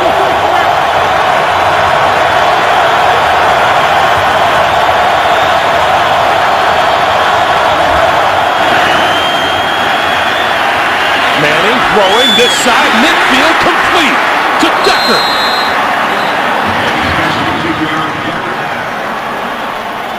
Well, what a treat for a receiver like Eric Decker to make his break and come out of that cut, and there's the football. And that was, again, the Kansas City coverage. Brandon Flowers was right there. His fingertips had to be within a couple of inches of hitting that football, but yet it's still a first down completion. From the Kansas City 49, this is Moreno, and nowhere to go, and he's buried. He'll lose yardage on the play. Well, Tyson Jackson, he's the guy that got the penetration and drove. Excuse me, that's Ronnie Hillman carry, not Moreno. Tyson Jackson got the penetration there and knocked the Denver offensive line into the backfield. Peyton Manning getting everybody where he wants them. 56! 56! 4!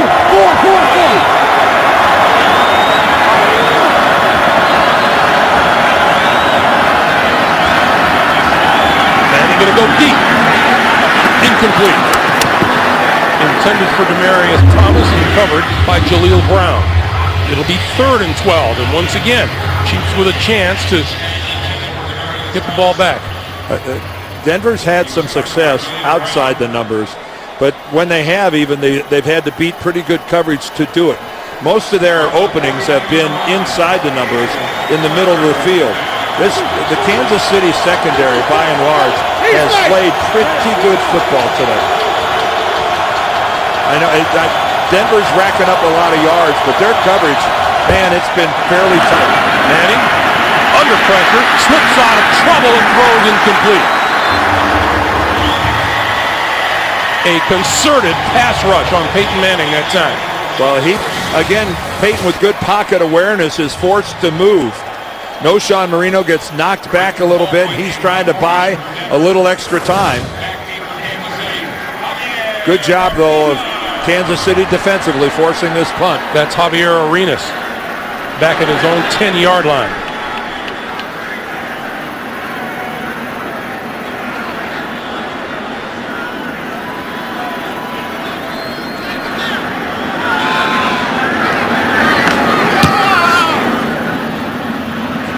Fair catch called for and made at the 21-yard line, so that'll be pretty decent field position for the Kansas City offense, which has been led today by Jamal Charles.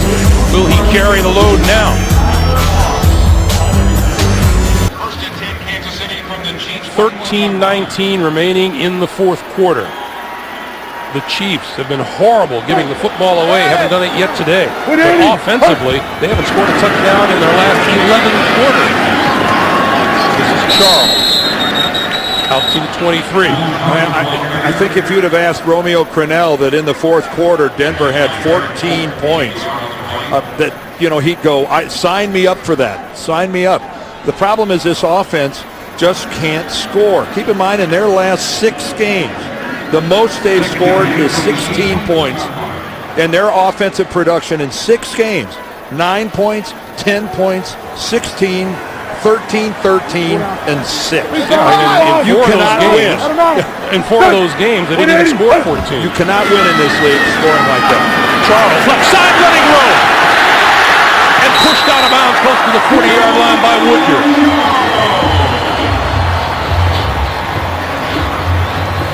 Well, again, Jamal Charles gets to the outside, and the edge is sealed by good blocking. And that time at the very end, it was a good block on the outside by Maneri. And again, Jamal Charles, when he's gotten to the perimeter, has found some big openings against this Denver defense. Brian Dable there, the offensive coordinator. But they need points. Charles again. And there will be no gain on that play. Mitch Unrein making the stop. Clock continues to move. We are under 12 minutes to play in regulation. And we talked about that Brady Quinn is the answer at quarterback for the rest of their season. But really, this is a franchise now that going to the future doesn't have a quarterback. I think it's pretty apparent it's not going to be Matt Castle, and I highly doubt it's going to be Brady Quinn. 2nd and 10. Quinn going to go deep down the far sideline. It is incomplete.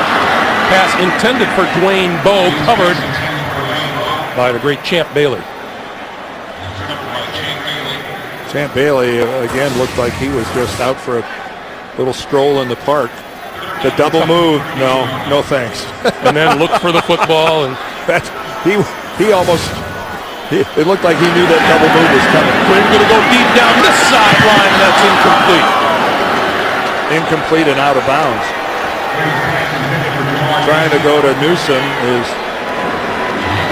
recently upgraded wide receiver, and Quinn took a pretty good shot just as he released that. He was able to step into it, but he had to struggle to see the end of it. But that pass could not have been caught inbound. Well, that's a departure from the running game. 2 deep throws, one down the far side, one the near side, and now they have to kick it to dangerous Trendon Holiday.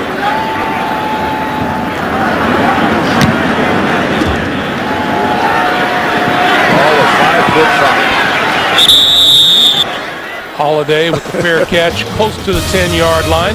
11:07 to play here in the fourth. Well, if you're looking for the Kansas City Chiefs to overcome this lead, you're asking the near impossible. The Denver Broncos own the fourth quarter this season. Well, with an offense that can't score, now the pressure is on Kansas City defensively. Can they force a 3 and out? They've got to do something to help their offense. That pass across the middle intended for Stokely, broken up by Javier Arenas, who has played a terrific game here today. And again, another tight coverage. Peyton Manning's windows are pretty slim, and that was just superlative work by Arenas.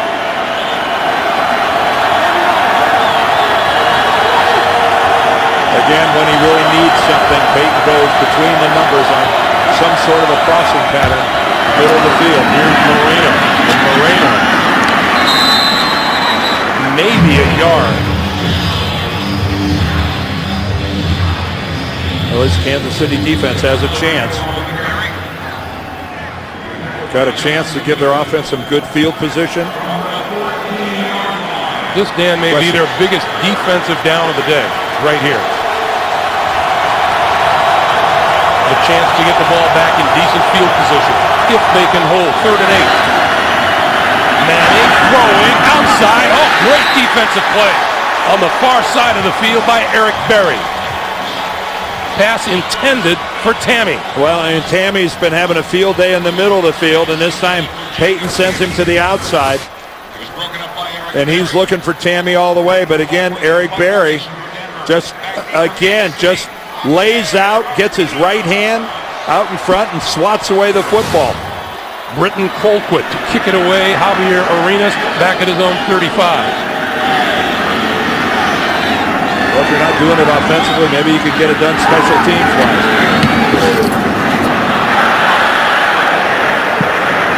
So this one will roll out of bounds just inside the 40-yard line, it would appear. 10:18 to play in the 4th.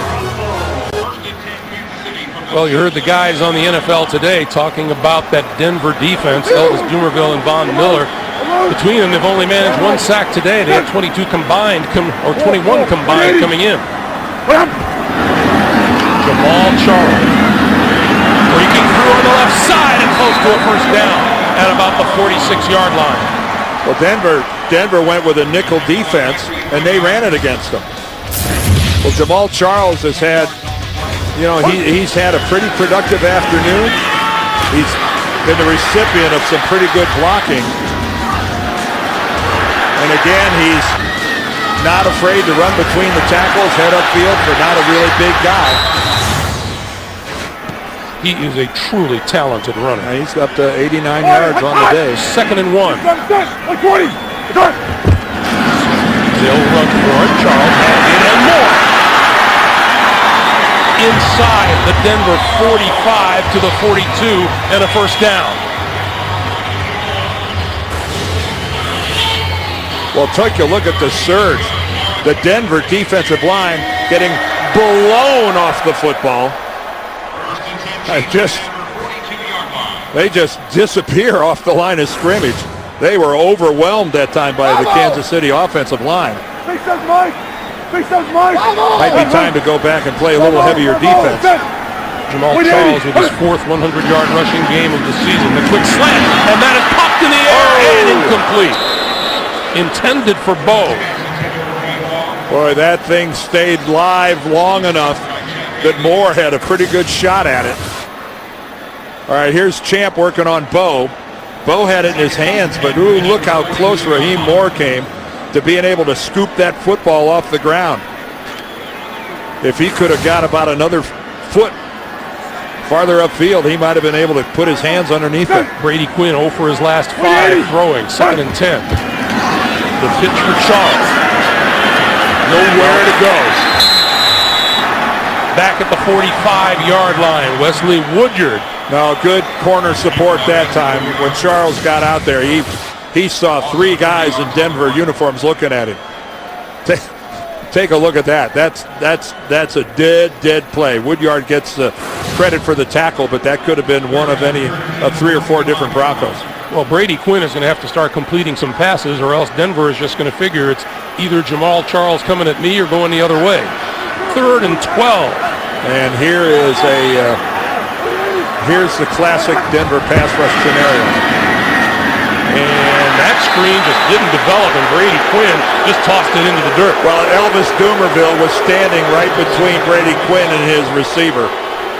That, Denver, that's one of those deals where Denver, in the huddle before the snap, they tell everybody, watch for the screen, watch for the screen. And Elvis Dumerville just stand right there, and Brady Quinn says, okay, I'll just throw it away. Just right on the left of your screen. See Dumerville standing right there? He's scared Brady Quinn into dumping it into the ground. Jim Leonard deep for the kick coming from Dustin Colquitt. That was a disappointing series for the Chiefs. And this was a bounce inside the 5 and down at the 2.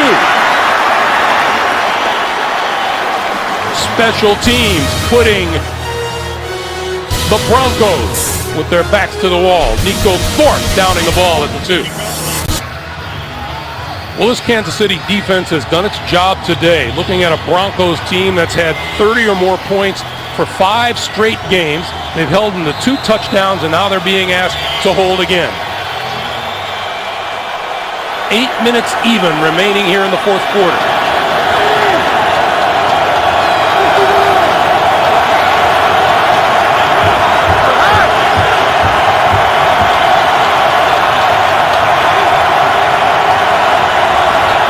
From the 2, quick pass, incomplete.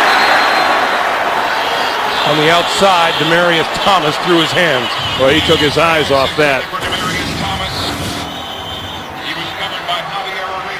Demaryius Thomas just doesn't look that in. You can see his head already starting to whip upfield, looking at the defender coming at him.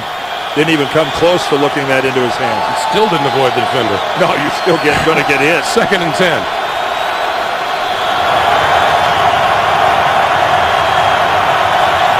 Some of that old noise that you expect from Arrowhead. Out of his own end zone, Manning throwing and off the fingertips of Joel Dreesen. That's just an out-and-out drop. 3rd and 10. Uncharacteristic here for this Denver offense. But how about the confidence that they have in Peyton Manning that throws the ball twice out of his own end zone? In a hurry, Manning throwing up the seam, incomplete, intended for Stokely. Well, on 2 successive possessions, the Kansas City defense gets it done. Manning just 1 out of 10 throwing here in the fourth quarter. And 3 consecutive incompletions, even though 2 of them, he put the football on his receiver's hands. Arenas at midfield. At some point in time, the Kansas City offense has just got to do, well, they don't have to, but defensively, they're going, please do something. Britton Colquitt kicking out of his own end zone.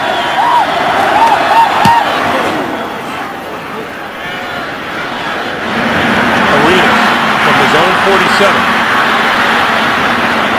Good Made it coverage. Across midfield. That was good coverage by Denver. And Virgil Green making the stop. Next Sunday, the NFL on CBS, doubleheader action. Dan and I will be down south. Tom Brady and the Patriots taking on Reggie Bush and the Dolphins. Andrew Luck leads the Colts against Matthew Stafford and the Lions. Charlie Batch and the Steelers up against Joe Flacco and the Ravens. Check your local listings, beginning with JB, Dan, Coach Shannon, and Boomer on the NFL Today, presented by Southwest Airlines. That Pittsburgh-Baltimore game is huge. No.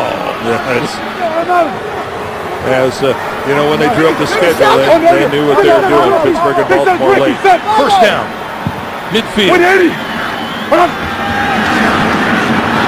Quinn throwing and threw that one too low.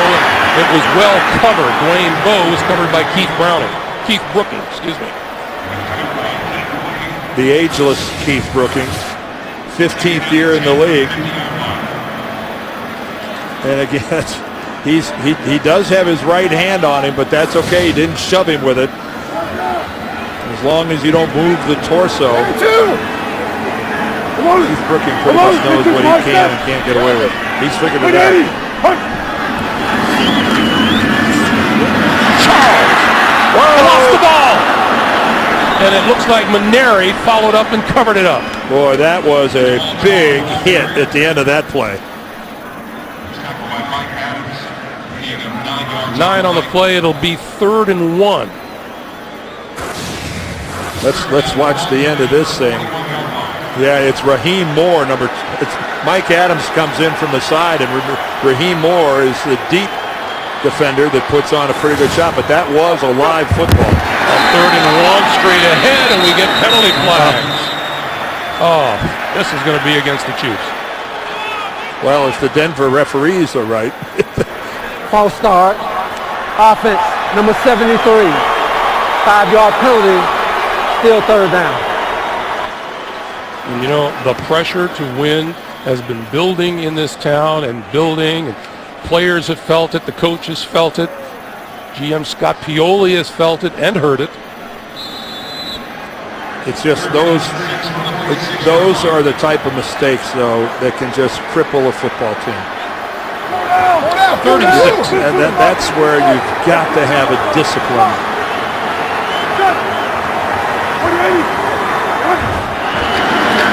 Look out, here comes Boomer.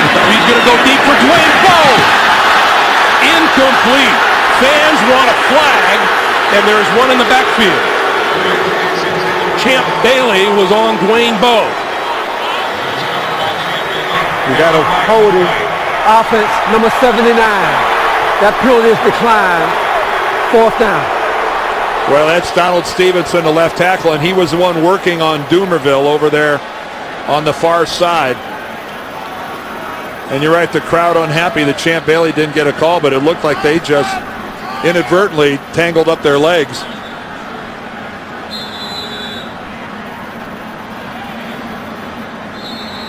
And we get a timeout called by the Chiefs, and that's their second used here in the second half.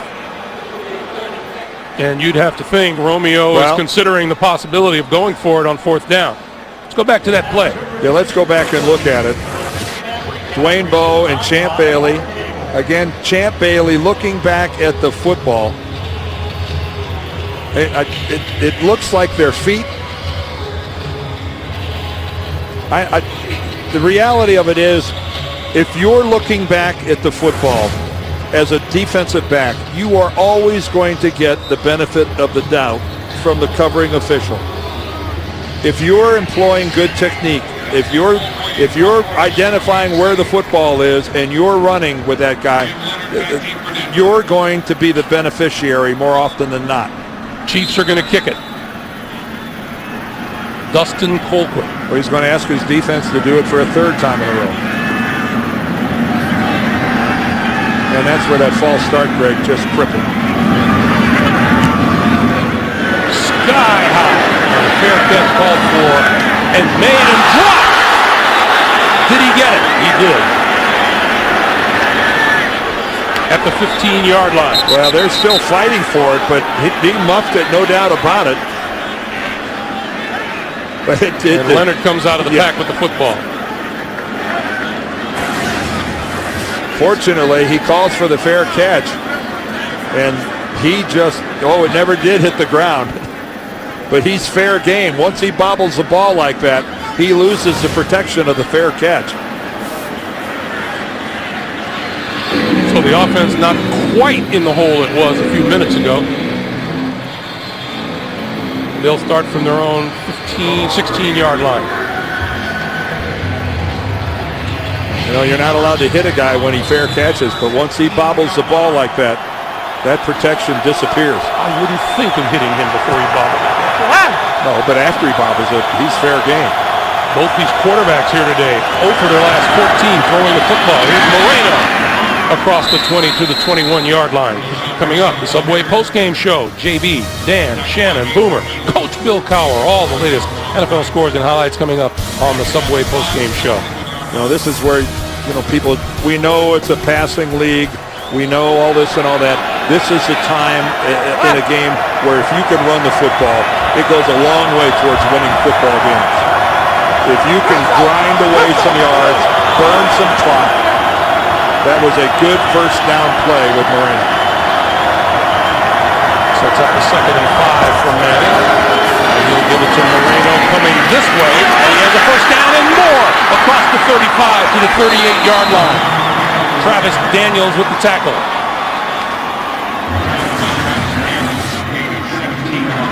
Again, they get the Kansas City defensive line running, and then Moreno cuts all the way back against the grain. He cut back about 4 holes to find himself an open. 77 yards rushing for Noshan Moreno today. Yeah, Peyton can't be in any hurry to snap this football.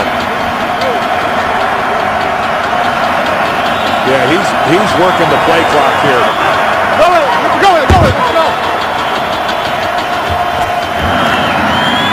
Moreno again.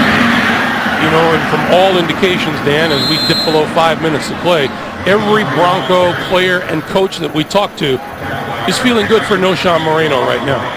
Well, he's worked hard. Every one of them talked about how well he handled being demoted, not even being active, that he worked hard in practice. I'm sorry, but the scout team isn't filled with first-round draft picks. And you've got to swallow a large chunk of pride to pull that off. And apparently, from what you hear from all the guys, Noshan Moreno did it. He did it well. 2nd and 9.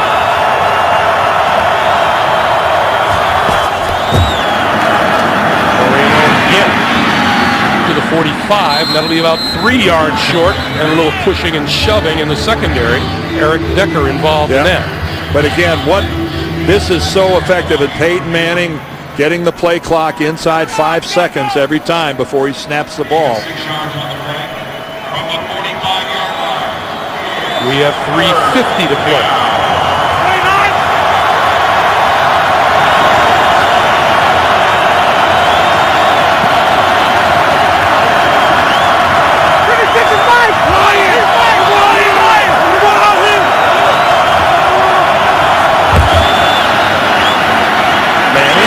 The middle, Thomas, first down, inside the Kansas City 45-yard line. Well, a high percentage pass from Peyton Manning, and again, they move the sticks, they keep the clock running, and a crossing pattern one more time inside the numbers. This time, Demaryius Thomas comes all the way across. So hard in man coverage to run with somebody that far, that parallel. New set of downs from the 45. Yeah, here comes Moreno. Moreno again, yes. Question is right or left.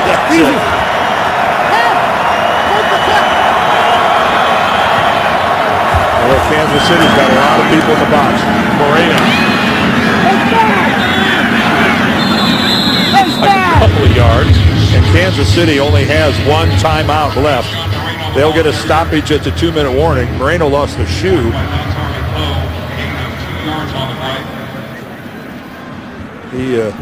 He blew a tire. Ronnie Hillman replaces him. A little pressure on the rookie here. Manning will have to snap the ball before the 2-minute warning comes around.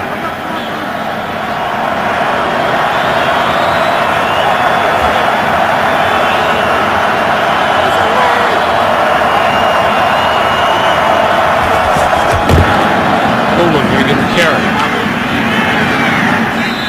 And we have 2 minutes to play, 1:59 to be exact. Manning and the Broncos relentless against a tough Kansas City defense. It's 14-9 Denver.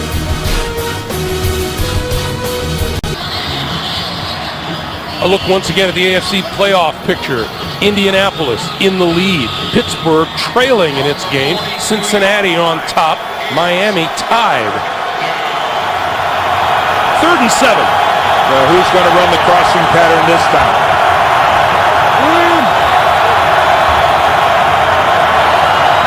56 is Mike! Watch 2. Manning looks down the sideline, and there's Thomas.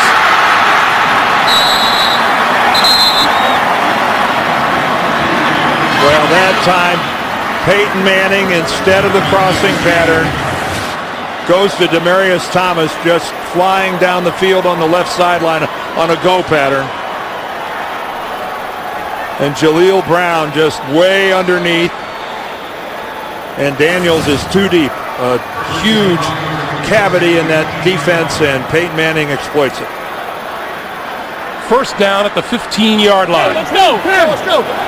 And this is the kind of a drive that championship teams put together.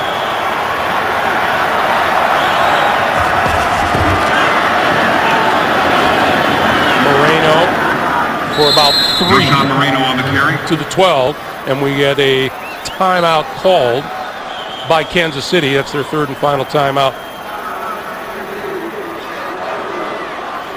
Demarius Thomas eclipses the 1,000-yard receiving mark for the season.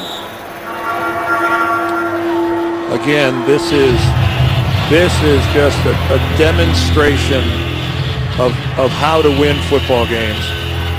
What Denver has done on this drive. Hats off to the Kansas City defense on the 2 previous possessions where they forced Denver to punt. They gave their offense opportunities. And it's the same story here in Kansas City. They just can't score points. And it's just an example of what Peyton Manning brings to a team. How about Eric Decker when he was talking about practice? He goes, it gets incredibly competitive in practice, he says, especially when you're going up against the likes of Champ Bailey. Yep. It's that type of an atmosphere when you can get that kind of work done on Wednesdays and Thursdays. Sean Moreno, 89 yards rushing on the day. Denver will take that anytime. Although he loses a couple there, back to the 15. Sean Moreno, the ball carrier. Now from here on out, the Denver Broncos, this is a look at their schedule. They're on the road twice. Once at Oakland, and then that game on the 16th at Baltimore. Well, obviously Tampa Bay is that's no pushover. They're playing pretty good football. Even though they lost, it's still all about setting up that Baltimore game, and a pretty familiar face there. Front side. John Elway. How good a job has he done molding this Denver football team? On 3rd and 10. Whoa, Moreno trips in the backfield and then gets buried at about the 17. You know, John Elway, no figurehead with this Denver franchise. I mean, he has worked this deal. He won Peyton Manning's heart in the Manning Derby, and John Elway has proven himself. He has, you know, for a guy that hasn't been doing it very long, he did it in the Arena League, but John Elway has done a superb job of assembling this roster. And the Broncos will let this wind down and then use a timeout here. And that is the first of their 3 timeouts that they've used, and it stops the clock with 18 seconds to play here in the 4th quarter. And we remind you, coming up, the Subway postgame show. JB, Dan, Shannon, Boomer, Coach Bill Cowher will have the latest NFL scores and highlights, update the playoff picture for you, all coming up on the Subway postgame show.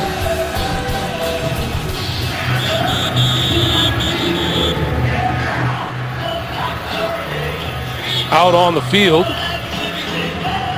Matt Prater, who has not had his best day. Well, no, I think they'd like to get Prater to at least get his confidence level back after he's missed a couple. From 47 and from 33. This one, he will line up from 34 yards out. And Matt Prater has never missed 3 field goals in one game.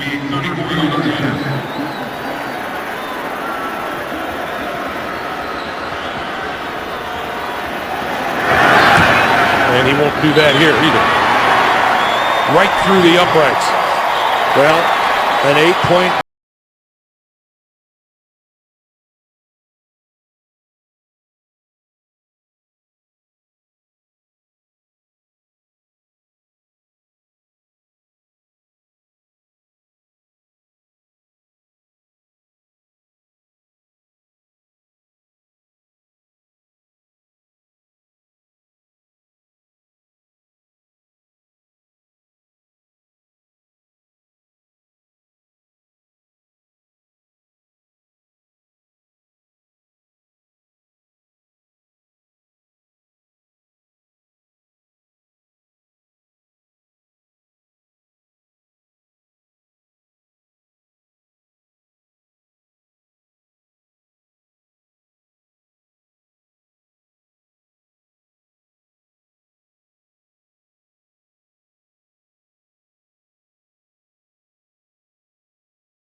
recovered at the 23-yard line.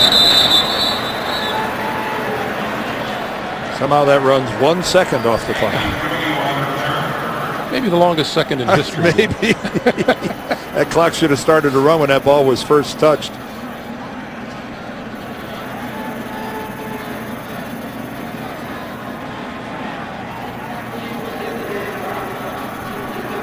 Yeah, that's all right. Yeah, Jerome Boger telling the clock to set at 11 seconds, and that's exactly right. That clock should have started the second it was touched by a Kansas City Chief. And now I think we're going to see the mother of all prevent defenses. Meanwhile, the Chiefs, assuming they don't score a touchdown here, will now have gone 7 games scoring only 4 touchdowns.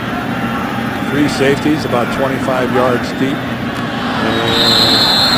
Von Miller in full-blown charge after the quarterback.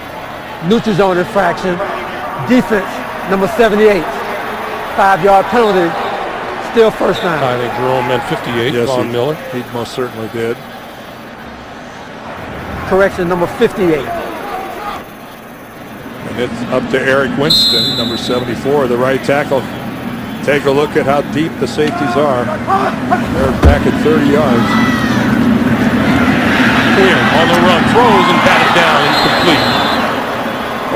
Woodyard. Knocked down by Woodyard. Oh, yeah. The clock.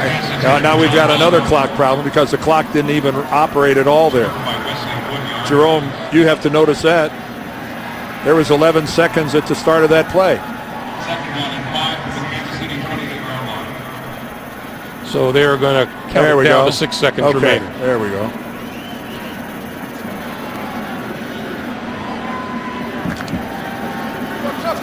Let's see if we get the little short pass and pitch it back to whoever's open. Now the safeties have moved back to 40 yards deep. Quinn going to throw it back the other way. No, that's not open. Throws this side, incomplete, and the game is over. No, now 1 second on the clock.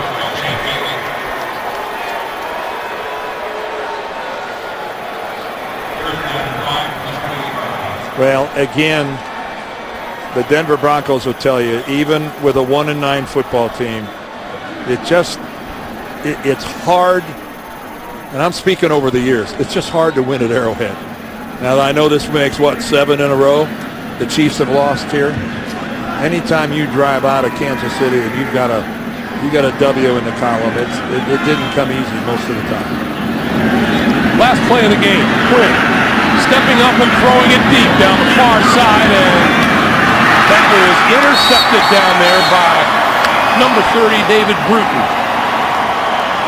And that'll do it. Our final score, Denver 17, Kansas City 9. Up next, the Subway postgame show. For Dan Deerdorf, for all of us here at CBS in Kansas City, Greg Gumbel, so long from Kansas City. You've been watching the NFL on CBS.